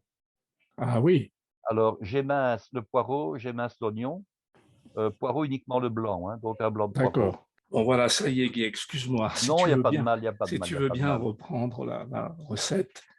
Oui, donc je vais recommencer à zéro, hein. Oui, oui, oui. Ben, tu peux éventuellement me poser la question pour introduire, en disant, par exemple, que j'avais déjà un jour parlé ou évoqué la recette en question. Voilà, oui, Guy, tu nous avais parlé d'une recette d'un fromage avec une banane, La potage, d'un potage, pardon, voilà. d'un Donc, potage, de vo- potage. tu Alors veux oui, bien? c'est une recette de potage que je n'ai pas, inventée, bien entendu, que j'ai trouvée un jour, soit à la radio, soit, à la télévision, je ne sais plus, et qui est le velouté de herbe à la banane. Alors ça Oui, paraît paradoxal, hein, c'est de mettre d'abord de la banane dans un potage salé, ça c'est une absolument. chose. Et deuxièmement, de l'associer avec le fromage de herbe. En fait, c'est un complément qui est agréable parce que la banane va adoucir le côté piquant du fromage et je peux rassurer tous nos auditeurs, c'est qu'on ne distingue absolument pas le goût de la banane. Ça ne Oui, sent pas la banane, en fait, hein. Donc on prend une banane qui est mûre, bien entendu, une belle oui. banane, un Très fromage mûr, de très herbe de mûr. 200 grammes, pardon? Est-ce qu'il faut qu'elle soit très mûre, la banane? Pas obligatoirement. Disons, elle doit être mûre, elle ne doit pas être, trop Ah, dure, trop ferme, mais d'accord, elle peut être mûre, hein, il y a pas de d'accord, problème et plus mûre elle sera, plus doux sera le potage, bien d'accord, entendu, hein. d'accord. Donc une banane qui est mûre, on va dire raisonnablement, elle commence à se tacher un petit peu quoi, hein. Oui, Elle oui, commence à se tirer légèrement, voilà, c'est oui, bien. oui, Donc on prend une banane, on prend un fromage de herbe de 200 grammes, un blanc de poireau et un petit oignon, un petit peu de matière grasse, un peu de beurre. oui, On fait fondre le beurre. Quand il est mousseux, on ajoute l'oignon et le poireau émincé. oui, Donc on les fait suer, hein, ça veut dire qu'on va les laisser un petit peu, non pas caraméliser, mais on va les laisser tout simplement exprimer leur végétation. Ça se fait à couvert. Lorsque c'est fait, on va mouiller avec du fond de volaille. Alors il y a une petite astuce, c'est que le fromage de herbe est relativement salé malgré tout, il est fort. Si on oui, prend du fond de volaille du commerce, il faut faire très attention à prendre du fond de volaille en cube, mais d'une marque où il est très peu salé. Alors je conseille, c'est de ne mettre d'abord qu'un seul cube pour 1 litre de mouillement, plutôt que 2 cubes par litre de mouillement. Normalement, c'est 1 cube pour 500 grammes d'eau. Mais si vous mettez 2 cubes, vous risquez d'avoir une mauvaise surprise. Ouais, L'idéal, ce serait évidemment de réaliser un fond de volaille par vous-même, donc avec des ailerons de volaille, des carcasses de volaille, carottes, céleri, poireaux, bouquet garni, mais sans mettre de sel dedans. Alors ouais, vous aurez un fond de volaille qui sentira la volaille, mais qui ne sera pas salé. Ça, ce oui, serait l'idéal, évidemment. oui, ouais. Donc vous mettez soit un seul cube au lieu de 2, soit un fond de volaille maison. Vous faites cuire votre potage. Alors normalement, on ajoute à ce moment-là le fromage de Herve coupé en cubes et on le met Ouais, dedans. ouais. Maintenant, moi, je le mets souvent à la fin. Je réalise d'abord la cuisson des légumes, hein, et ensuite je mets le fromage à la fin, je ramène à ébullition et puis je mixe. Et en Mhm. principe, on doit terminer par une bonification jaune de crème. Donc on devrait rajouter l'équivalent de 2 décilitres de crème avec 2, 3 ou 4 jaunes d'œufs. Ouais, Alors, bien souvent, je ne rajoute que de la crème. Pour la raison toute simple, c'est que le fromage est déjà riche, le fromage est déjà gras. Rajouter des jaunes d'œufs donne un meilleur goût au potage, mais d'un autre côté, je dirais que ça amène du cholestérol. Donc, allez, on peut le faire une fois par an. Allez, aux fêtes de fin d'année, on décide qu'on fait ça, soit comme potage, soit comme entremets. On en oui, prend par 3 effectivement, assiettes. c'est très riche. C'est très riche. Alors, ce qui peut encore parfaire le potage, c'est d'ajouter quelques croûtons de pain frit au dernier moment, bien croustillants dedans. Et là, on Ouais. a quelque chose à se rouler par terre. Et c'est vrai que je Mhm. conseille à vos auditeurs, c'est d'essayer parce que ça vaut le détour, c'est assez original, c'est assez spécial. Ah oui, je vois ça, j'imagine. Dis-moi, Guy, est-ce que avec ce lait qui sert à faire du fromage de herbe, pardon, j'imagine, on fait il doit y avoir une crème qui doit être très très bonne, très goûteuse, Ah ben, c'est-à-dire que crème fraîche. on fait de la crème qu'on commercialise là-bas donc à la fromagerie, je dirais, de la ferme du Vieux Moulin. Oui. Maintenant, je dirais que je n'en ai pas consommé en tant que tel. Je Ah, n'en ai pas consommé. Je suppose qu'il y a moyen d'en avoir. Alors, j'utilise moi par contre comme crème régulièrement, c'est de la crème de gruyère. Alors la crème de gruyère, on en trouve chez ma fromagère. Ce n'est pas du fromage fondu avec du fromage de gruyère, hein, c'est vraiment de la crème fraîche qui vient de la région de Gruyère ah, d'accord. et je l'utilise comme crème épaisse pour faire un dessert suisse. Ouais. Alors quand on va en Suisse, on trouve un dessert qui consiste soit en framboise ou en myrtille avec des traits de crème fraîche, les fruits qui décorent et puis après on ajoute, des petites meringues blanches, des petites Mhm. meringues françaises, Mhm. éventuellement un petit peu d'amandes effilées grillées et alors on a un dessert extraordinaire, tout simple, d'une facilité incroyable. Mhm. Je l'ai d'ailleurs, expliqué avec des photos et tout sur le site de Parler Cuisine, Oui. avec des variantes, aux mûres et aux fruits rouges. Il y a vraiment moyen de faire quelque chose d'extraordinaire, mais si on n'a pas de crème de gruyère, on prend de la crème traditionnelle, qu'elle soit d'Isigny, qu'elle soit, je dirais de Herve ou d'ailleurs, ça Oui. aura à peu près l'équivalent, hein, il y a pas de problème. D'accord, d'accord, ok. J'ai une autre question pour revenir au tout départ. L'herbage, est-ce que l'herbage de ces prairies qui servent à faire le fromage de herbe, est-ce que c'est un herbage qui est particulier? Est-ce qu'il y a J'allais une oui, non. particularité? Bah, c'est un herbage vraiment tout à fait traditionnel comme il y a en Normandie, hein. Oui, C'est pas un herbage d'alpage avec, toute une série de plantes. C'est un herbage, disons, de prairie dite anglaise, hein. oui, Mais par contre, il contiendrait des bactéries, disons, qui ne seraient présentes que là, j'emploie le conditionnel, hein, oui, qui ne seraient présentes que dans la région et qui donnent la spécificité à la fois au goût du lait et au goût du fromage de herbe. oui, Mais, ce ne sont pas des herbages, à ma connaissance, hein, de prairies sauvages. Ce sont des herbages de prairies cultivées, donc, oui, c'est pas un herbage comme on peut trouver dans les Alpes avec un peu oui. de tout. Voilà. Oui, oui, il doit y avoir une spécificité, effectivement, comme tu le dis, une bactérie pour obtenir ce parfum très particulier. Oui, oui, oui, oui, oui. Hein.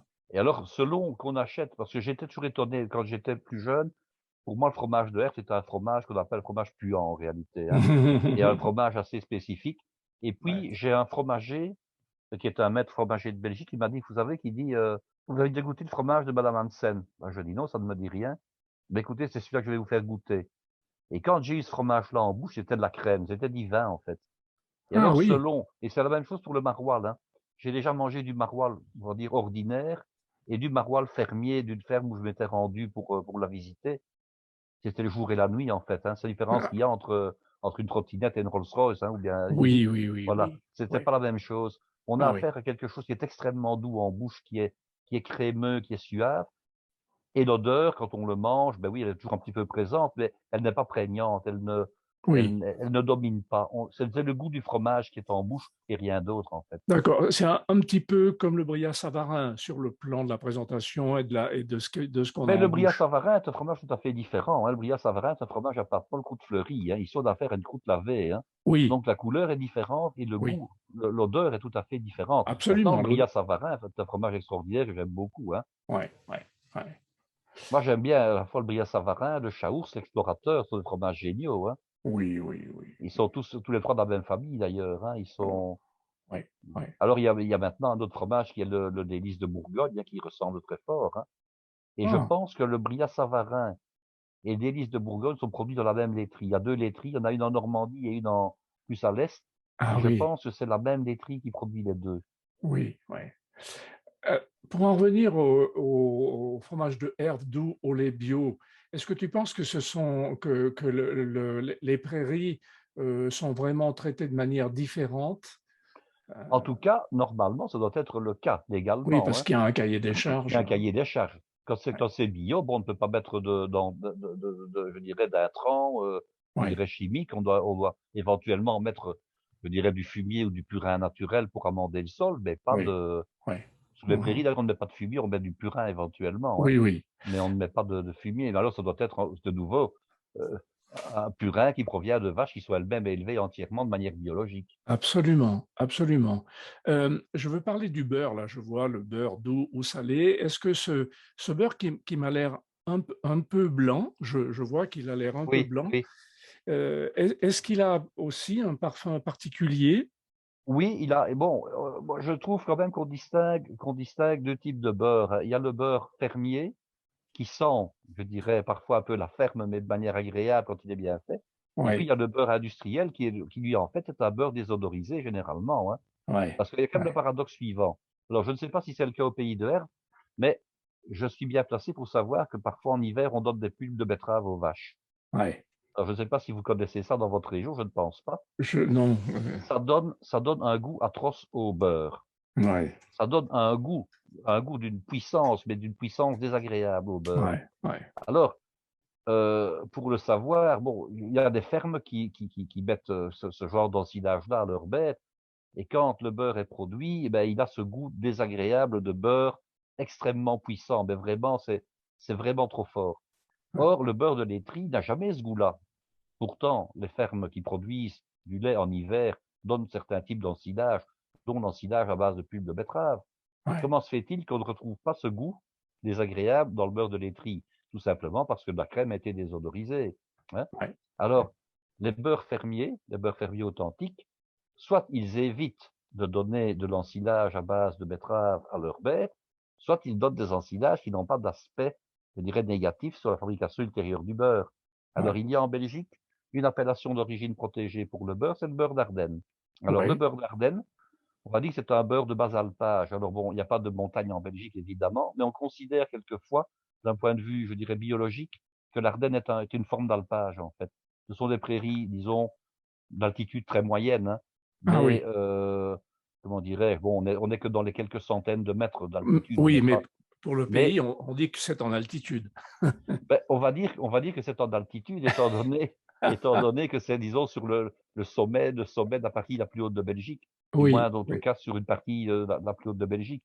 Donc on ouais, considère quelquefois, un peu abusivement, que c'est un beurre d'alpage, même si ce ne oui, sont pas évidemment des oui, alpages, au sens, réel du terme, hein.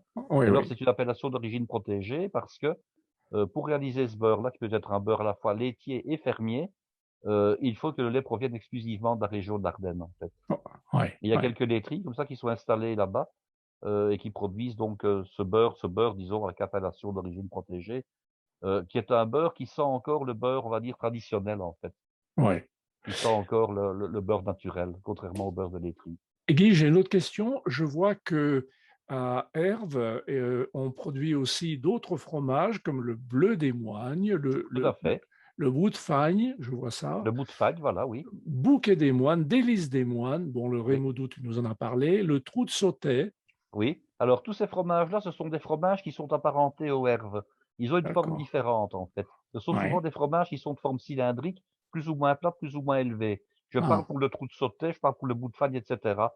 Il y en a qui ouais, sont de section carrée, hein, et ce sont ouais, toujours des fromages à pâte, molle et croûte lavée. ouais, Alors qui sentent plus ou moins. Alors ce sont des fromages qui sont, je dirais, à mi-chemin entre l'artisanat et la production industrielle. Ce sont en fait des fromages de petite industrie en réalité. ah Ils sont oui, tous réalisés à partir de lait, pasteurisé, hein. Ce ne sont pas des fromages au lait cru. ah oui, Alors ça ressemble en fait à ce qu'il y a en France, le pied d'Anglois par exemple pour le citer, hein. ou le délice Heu, des dieux, par exemple, ou le délice des dieux, non, le délice des dieux, lui, dans sa version, fromage pâte molle croûte fleurie, ce sera plutôt le bouquet des moines, lui. d'accord, Alors le bouquet des moines, lui, il existe sous 2 formes. Il y a la forme, je peux vous donner l'histoire du bouquet des moines si vous voulez, hein. C'est oui, un non, fromage qui date, je dirais de je peux regarder, mais ça va me prendre, disons 2 minutes. C'est un fromage qui date, je pense, de 1969 de mémoire. Alors, il se présente sous forme d'un petit cylindre, oui, je il est vois, un peu plus sec que le camembert.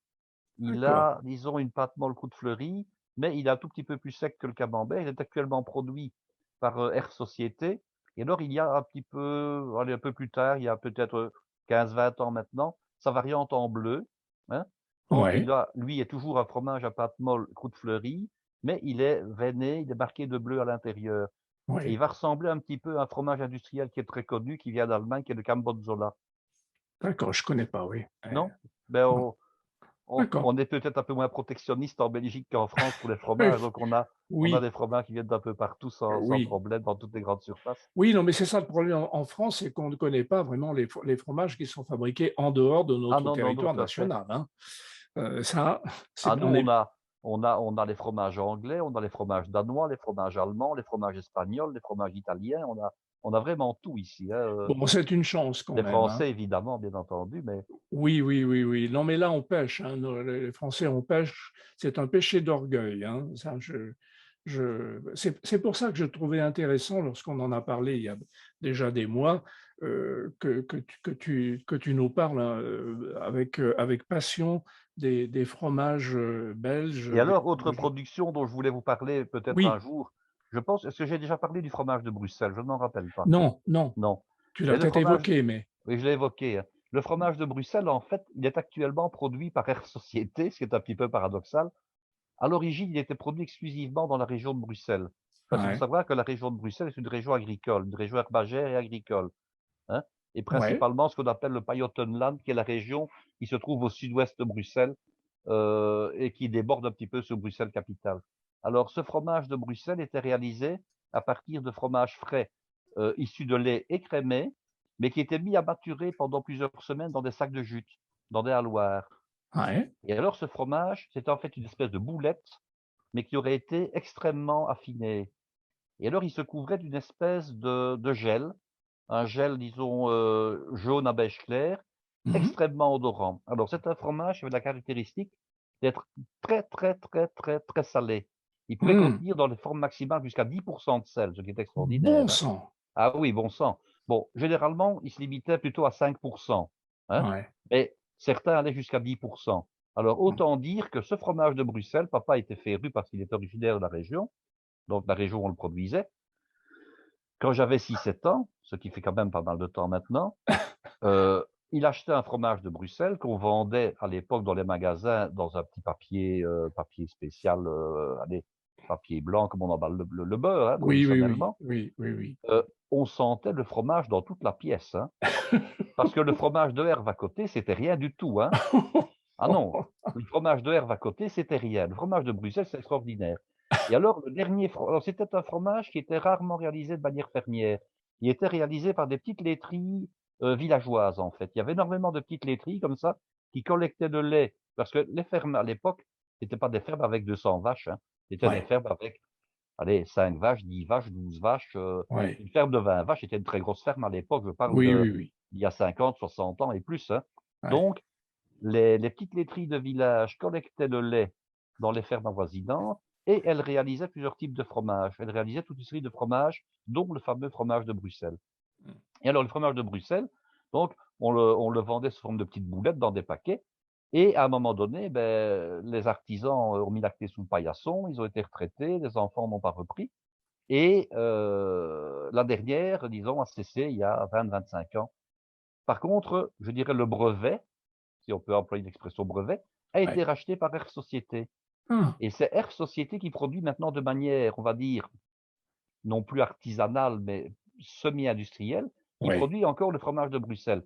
Mais ouais. tout le monde vous le dira, j'en ai déjà acheté, le fromage de Bruxelles actuel produit dans la région de Herve n'a absolument plus, je dirais, les caractéristiques d'origine du véritable fromage de Bruxelles. Il Ouais. en a encore un peu le goût, il en a encore un tout petit peu l'odeur, mais c'est uniquement quand on ouvre la boîte, le paquet, qu'il a Oui, l'odeur plus et du ça tout dans la n'embaume plus maison. dans toute la pièce. C'est terminé. Alors bon, il y a toujours le sel, il y a toujours, le même taux de matière grasse qui est de 0 en principe. Ouais. On le mange, sur du pain, hein, avec, un café au lait bien chaud, ça c'est génial. On le C mange très rarement comme fromage de plateau, hein, Oui, c'est vraiment un oui, fromage qu'on mange au petit déjeuner et oui. alors il existait une variante à ce fromage-là qui était une recette, je dirais, qu'on faisait à la maison. On mélangeait moitié en poids de ce fromage-là et moitié fromage blanc, Oui, heu, non écrémé. Alors oui. on adoucissait de cette manière-là le fromage en question Oui, et oui, à ce sans doute. moment-là, on réalisait avec ça, la fameuse tartine bruxelloise, hein, un beau pain d'épeautre, un beau pain de mie-gris, Ouais. en tranches, en tartines. On mettait une couche épaisse de ce fromage-là. On ne salait pas évidemment, Oui. on poivrait généreusement et on déguste ça avec des radis et avec des jeunes oignons Ah oui, et avec ça, on boit, devinez quoi? de la bière. De la bière et pas n'importe laquelle, on boit de la crique. Alors la crique, qu'est-ce que c'est? C'est une gueuse, hein. La gueuse qui est le champagne des bières, Ouais, mais on boit une gueuse à la cerise, donc crique ça veut dire cerise en flamand ouais, et on réalisait on réalise d'ailleurs toujours la crique dans la région de Bruxelles, parce qu'on ne la réalise en principe que là, en faisant macérer dans la bière, avant la mise en bouteille, on fait macérer des cerises du Nord, donc des cerises qu'on appelle des cerises de Scarbeck, des cerises qui sont très peu sucrées, qui sont même, pas sucrées du tout. Et alors on a de la crique artisanale et c'est avec de la crique qu'on dégustait la fameuse tartine. Alors de nouveau, hein, vous allez me dire: «Bon, une bière à la cerise, qui sent la cerise, qui est rouge, avec du fromage, qui est salé», mais ça marche parfaitement, quoi. C'est vraiment, oui, oui, ça, c'est je veux bien extraordinaire, croire. voilà. Et alors, dis-moi, tu parlais de cette bière s'appelle, Gueuze. Il y a que celle-là qui s'appelle Gueuze? C'est ou, et tu dis aussi c'est la Rolls-Royce des bières? Alors, c'est le champagne des bières, en Le fait. champagne des bières, pardon. Quand vous viendrez, nous irons visiter la brasserie artisanale Cantillon, Ouais. qui est maintenant, qui a fait, je dirais, l'objet d'un week-end gastronomique il y a une semaine ou 2 à Rennes. Ah! Bruxelles était la région hôte de la foire. La brasserie Cantillon y était représentée. Alors j'ai assisté il y a quelques années au brassin, c'est-à-dire que, pour expliquer comment est réalisée la gueuse, hein, Oui, au départ, on réalise une bière, mais non pas uniquement avec de l'orge, mais également avec du blé. Donc à la fois de l'orge et du blé. Donc ouais. on réalise un mou, hein, Mmh. et puis ce mou, une fois qu'il a été, je dirais, chauffé, on le prend et on le met dans des espèces de grands bassins en cuivre qui se trouvaient dans les greniers de la brasserie. Et alors, il s'ensemençait naturellement avec une bactérie, avec une levure, hein, qui est vraiment spécifique à la région bruxelloise et qu'on ne trouve en principe que là. Mmh. Alors, les mauvaises langues diront qu'en réalité, il était aussi ensemencé par les pigeons qui volaient au-dessus de la bière, dans le grenier. Oui, oui, Donc, on choisirait évidemment la version la plus appropriée, hein. oui, Donc, on avait donc cette bière qui était ensemencée et puis on la mettait à fermenter dans des foudres en bois, ouais, exactement comme pour les vins, hein. Il faut se ouais, rendre compte que les brasseries artisanales qui produisent et qui produisaient le lambic, qui est la bière de base, on avait une bière calme, on avait une bière qui représenterait un petit peu l'équivalent du vin plat en Champagne avant qu'on ouais, ne fasse la champagnisation proprement dite. oui. Et puis après, on faisait vieillir, c'est exactement comme l'élaboration du champagne, hein. On faisait vieillir ces lambics plus ou moins. On avait des lambics jeunes, des lambics mi-vieux, des lambics très vieux. Et puis on faisait un assemblage de cuvées. Enfin, on le fait d'ailleurs toujours, hein. On fait un assemblage de cuvées et les grandes gueuses sont réalisées à partir de lambics d'âges différents et d'années différentes, qui Ah! ont vieilli dans des fûts en bois. On remet cette bière plate en bouteille et puis on la refait fermenter une deuxième fois et on a exactement la même chose que pour le champagne. Lors de la Mhm. deuxième fermentation en bouteille, elle se recharge en gaz carbonique. Les bouteilles sont les mêmes bouteilles que pour le champagne, des bouteilles avec un bouchon de liège et un muselet, hein. Et puis, la pression augmente à cause du gaz carbonique. Et quand on ouvre la bouteille, eh bien, on a le même que pour le champagne, on a énormément de mousse. Et c'est Oui, pour ça qu'on appelle cette bière-là la gueuse. d'accord. Et alors, il existe des variantes. La gueuse, ben, c'est telle que je viens d'expliquer, hein, Mhm. c'est-à-dire entre guillemets nature. Et Mhm. puis, vous avez la crique, qui est une bière parfumée donc à la cerise, avec des cerises naturelles, hein. Normalement, on ne met pas d'arôme de cerise. Vous avez une variante qui est plus récente, qui a une trentaine d'années, 40 ans maximum, à la framboise. Maintenant, on trouve des bières, des gueuses au cassis, des gueuses à la pêche, etc. Et alors, vous aviez une gueuse qu'on appelait le faro, qui elle était, je dirais, adoucie avec du sucre candi brun, de nouveau, le fameux sucre candi dont on a déjà Mhm. parlé, et qui Oui, donne une bière qui était beaucoup plus douce et qui était brune de couleur, voilà. d'accord, d'accord. Et avec ça, on réalise, entre autres, le lapin à la gueuse, le lapin à la crique, etc., Et hein, et les oui, volailles, dont ça sert de bouillement, des carbonades éventuellement, hein. oui, J'ai oui. réalisé comme ça plusieurs reprises, à l'école, du civet de gibier aussi, hein, du civet de sanglier à la crique avec des cerises semi-confites. Oui, oui, bien sûr. Avec du sanglier, on met de la myrtille.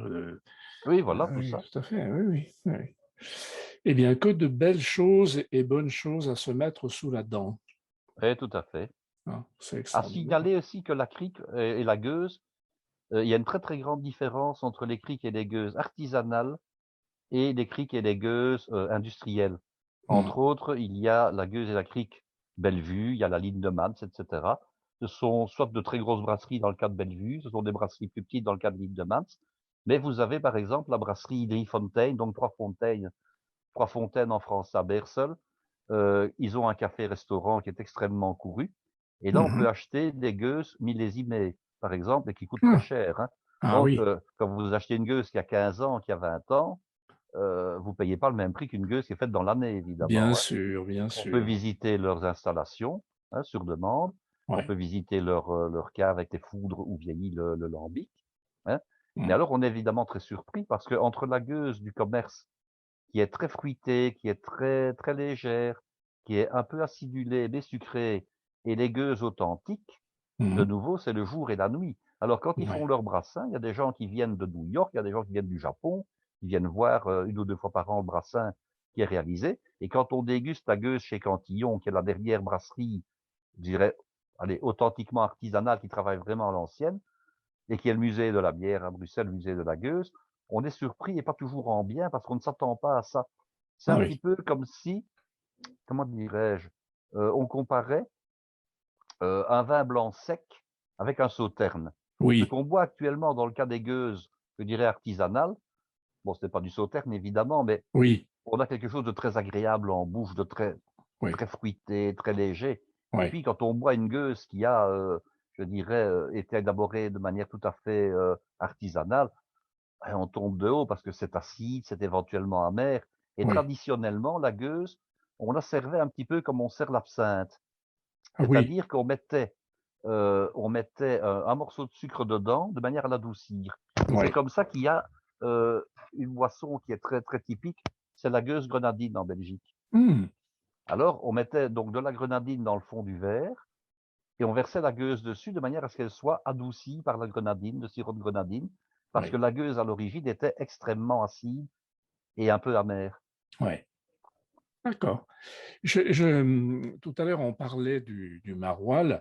Alors, j'ai une petite anecdote. J'ai vu dans une émission de télévision il n'y a pas très longtemps, dans une émission culinaire que je ne nommerai pas, il y avait un producteur de maroilles. Et alors, ce monsieur a dit que depuis la diffusion du film Bienvenue Oui, chez les Ch'tis, oui, oui, oui. la production de maroilles avait doublé. Avait décollé, oui. Et ils sont passés de 2000 tonnes à peu près par an à 4000 tonnes, plus de Ça 4000 tonnes m'étonne par pas. an. Et surtout, ça ne s'arrête pas. Ah oui. Absolument. Je trouvais ça incroyable. Moi, j'ai visité à Maroilles une ferme, je dirais, qui produisait qui produit toujours du maroilles, c'était la ferme du verger pilote. Et j'étais extrêmement et agréablement surpris de la qualité du maroilles que j'avais mangé. Et de nouveau, entre le maroilles qu'on trouve en grande surface et ce maroilles-là, c'était le jour Ouais. et la nuit. Oui, oui, oui. C'était extraordinaire. Ouais. J'imagine. Pouvons-nous dire des choses de plus sur ces fromages de herbe, Guy? Ah ben, écoutez, je pense que l'essentiel a été dit, hein. On a vu la fabrication, on a un peu vu Bien. l'histoire, on a vu le terroir. Ce que je donnerai prochainement, ce sont des liens, de manière à pouvoir, Oui, pour ceux qui veulent se rendre dans la région.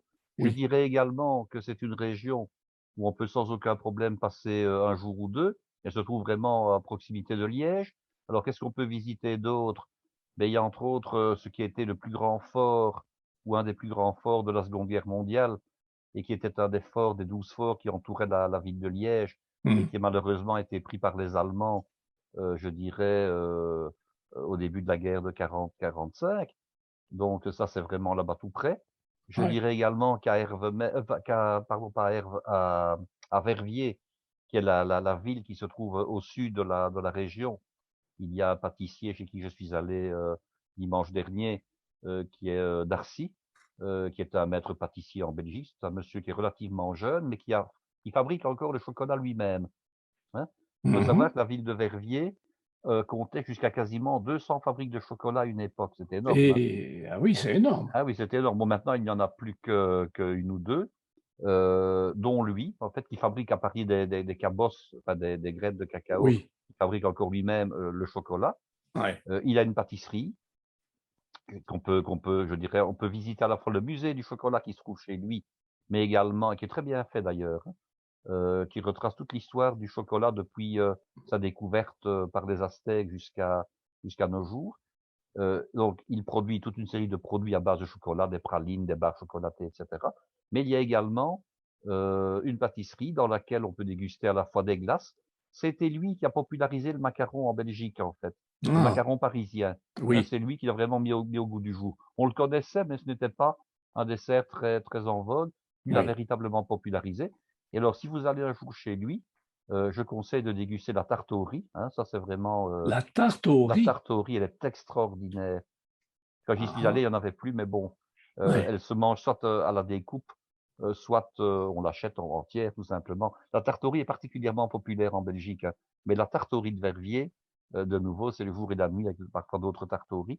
Et Ah, alors un autre gâteau qui est à mi-chemin entre la brioche et le gâteau, c'est le Vaution. C'est un gâteau d'hiver. Ils n'en avaient pas quand j'y suis allé, mais ils allaient en refaire. Et si un jour on a le bonheur de se voir, Claude, en réalité, oui. que vous avez un four, je me propose de réaliser un Vaution chez vous.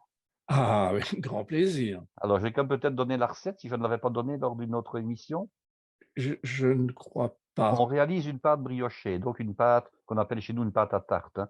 Alors, Oui. comment est-ce qu'on réalise ça? Bon, ben, pour 1 kilo de farine, on compte 6 jaunes d'œufs, 200 grammes de beurre, un paquet de levure, de 42 grammes, de levure fraîche évidemment, et alors, de l'eau, hein, 15 grammes de sel. Alors l'eau, c'est souvent à peu près l'équivalent de 60-65 d'eau légèrement tiède par rapport au poids de la farine. On Mmh. réalise donc une pâte briochée. Alors on va la laisser lever une première fois pendant une vingtaine de minutes et puis on va la séparer en 2 au coup de pâte. Alors une des moitiés qu'on a réalisée, on va la couper en 2 et l'autre moitié, on va la couper en 3, Mmh. hein. Donc on va Mmh. avoir 2 morceaux un peu plus gros et 3 morceaux un peu plus petits. Là, vous allez comprendre. D'autre part, donc on va rebouler chacun des morceaux. On va de nouveau les laisser lever pendant une vingtaine de minutes et puis on va les abaisser au rouleau. On Oui. prépare une tôle de pâtisserie qu'on va Mmh. vider ou qu'on va graisser Mmh. et on met la première abaisse dans les 2 plus grandes, hein. Donc on prend une des 2 grosses boules qu'on abaisse et on va avoir quelque chose qui fait à peu près 30 centimètres je dirais, de diamètre, hein. Donc Mmh. on place ça sur la plaque et puis on met des pommes en tout fin quartier, en lamelles plutôt. On met Mmh. beaucoup de beurre et on met du sucre, idéalement Mmh. de la cassonade. Alors Mmh. on peut aussi mélanger le sucre avec un tout petit peu de cannelle, Mmh. hein. Et puis à Oui. ce moment-là, après, on reprend une des 3 petites boules qu'on abaisse et on refait une couche qu'on met sur la première. Mais on ne la met pas jusqu'au bord, on la met jusqu'à peu près 2 centimètres et demi, 3 centimètres du bord. On remet de nouveau des pommes, du sucre et du beurre. On reprend de nouveau des petites abaisses, on remet de nouveau des pommes, du sucre et du beurre.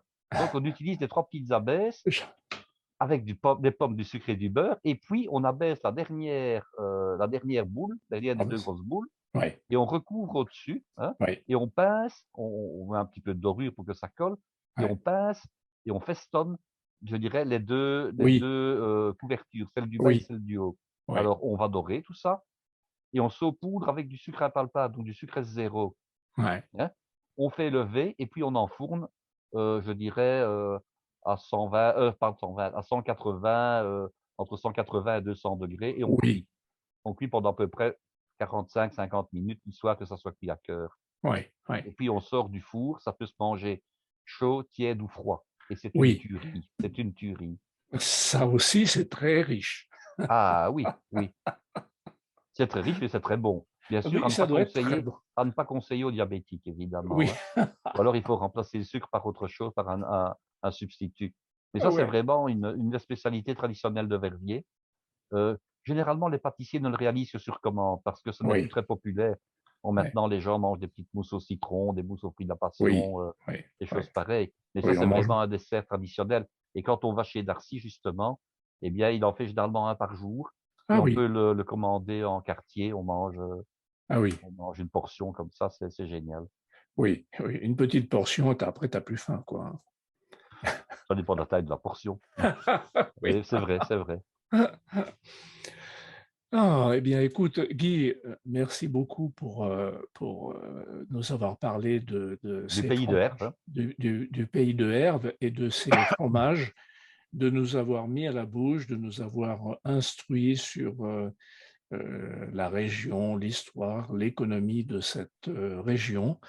Et je me rends compte quand même à quel point en France, on est pas vraiment, vraiment ouvert sur tout ça. Bon, on est encore bien sur le fait que la France est le pays de la gastronomie, Ce qui est sans vrai aller. malgré tout, hein, mais enfin, Oui, ce qui reste vrai, bien sûr. ça a joué un mauvais tour au fromager français, je l'ai déjà raconté, cette Oui, histoire-là, oui, mais hein, lors du redis-le, concours redis-le. mondial, organisé par Joël Robuchon à Tours, si mes souvenirs sont bons, la première édition. Il n'y a aucun, fromager français qui était classé parmi les 3 meilleurs du monde, hein. Oui, oui, Pourquoi? La première était une japonaise, la deuxième ou le deuxième était un belge, le troisième je ne sais plus. oui, Parce que comme c'était un concours mondial, on interrogeait les fromagers sur les fromages du monde oui, et les fromagers français n'avaient étudié que les fromages français. mm, Donc oui, évidemment, ils se sont fait ramasser au concours en théorie parce qu'ils n'ont pas pu parler des fromages qui venaient d'ailleurs que de la France, évidemment. oui, oui, oui, oui. Entre-temps, il y a eu du changement, hein. Ils ont quand même appris que Oui, qu'il y avait oui, d'autres fromages qu'en France, hein. Mais oui, bon, oui, à ça, l'époque, c'était une surprise pour eux, évidemment, oui, désagréable. oui, oui.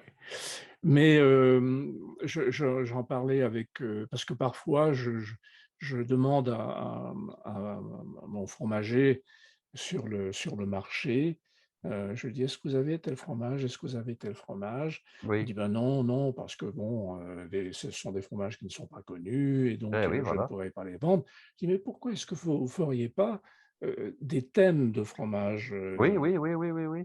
pourquoi est-ce que vous ne feriez pas ça? Vous feriez goûter, vous verriez». Bon, et ils sont encore un Peu tiède, peu un peu froid timides, même. hein. Oui, Oui, oui. Il faut dire aussi que, bon, on est en période de redémarrage de l'économie. oui, oui. Ils ont beaucoup souffert et là aussi, pour en avoir discuté avec lui, on voit bien que, les marchés ne font pas encore le plein, heu, comme ils étaient avant. Non, tout à fait, tout à fait. Il y a moins de Maintenant, gens sur les marchés. moi j'ai été étonné, je suis allé en Angleterre à plusieurs reprises, entre autres chez Harrods, qui est le magasin de référence pour les produits de luxe et les produits qui viennent Ouais, un peu partout du monde. ouais. J'étais étonné de la variété des fromages anglais, hein. Ah oui, Il y a, bien sûr des fromages qu'on ne connaît pas, c'est évident, mais dans leur variété, dans leur qualité aussi, des trucs extraordinaires. Bon, bien sûr, il y a une typicité des fromages anglais. Si on accepte le Stilton et le Shropshire, qui sont des fromages bleus, beaucoup d'autres fromages ressemblent un peu, à certains fromages italiens, de type, pas mozzarella, mais des fromages, comment ah, dirais-je moi? Des fromages qui sont mis dans des moules, de corps pressés comme ça. Des oui, fromages assez blancs et et mou, assez secs. oui. Ah, sec, Oui, ce sont des fromages qui sont c'est pas demi-durs, mais non cuites, mais plutôt sèches, en fait. oui, ouais, Alors ils les parfument, hein, avec toute une série de plantes, des parfums aux myrtilles et cetera et ouais. on a de beaux produits. On sent que ce sont des produits qui sont de petite industrie ou éventuellement artisanaux, hein, et Mmh. qui sont géniaux. Comme par exemple, bon, on en trouve à Paris par contre, ce sont des cheddar fermiers, et cetera. Mais les fromages anglais n'ont rien à envier aux fromages du continent. Ce qu'on trouve un peu moins en Angleterre, ce sont des fromages à pâte molle coupe fleurie, par exemple, hein. Oui. C'est trop leur domaine. Mais dans tous les autres types de fromages, on trouve de tout, hein. Alors c'est vrai qu'un fromager pourrait dire: «Beh, je vais faire pendant un mois les fromages anglais et en Oui, avoir 5 différents, pas plus», oui, hein. oui, Les 5, ils sont tout à fait typés. Moi, j'aime oui, beaucoup celle de Shropshire, qui est un fromage assez récent, qui ressemble un petit peu à un Stilton, tout en étant plus crémeux et plus doux et de oui, couleur orange. Il est oui, orange et vert. oui, Mais il est génial ce fromage-là, avec un verre de vieux Porto, c'est extraordinaire, hein. oui, oui. Eh bien, écoute, Guy, si tu as quelque chose à rajouter sur les fromages de Herve, Pas c'est, aujourd'hui en tout cas, hein, mais voilà, voilà, on en reparlera peut-être à l'occasion de d'un autre nos, épisode, hein. ouais, d'un autre épisode, que l'on ne manquera pas de faire sur différents produits, que ce soit qu'on trouve aussi bien en Belgique ou chez nous en France. Je te remercie beaucoup, Guy, eh Et à bien, bientôt. et je te dis à très bientôt.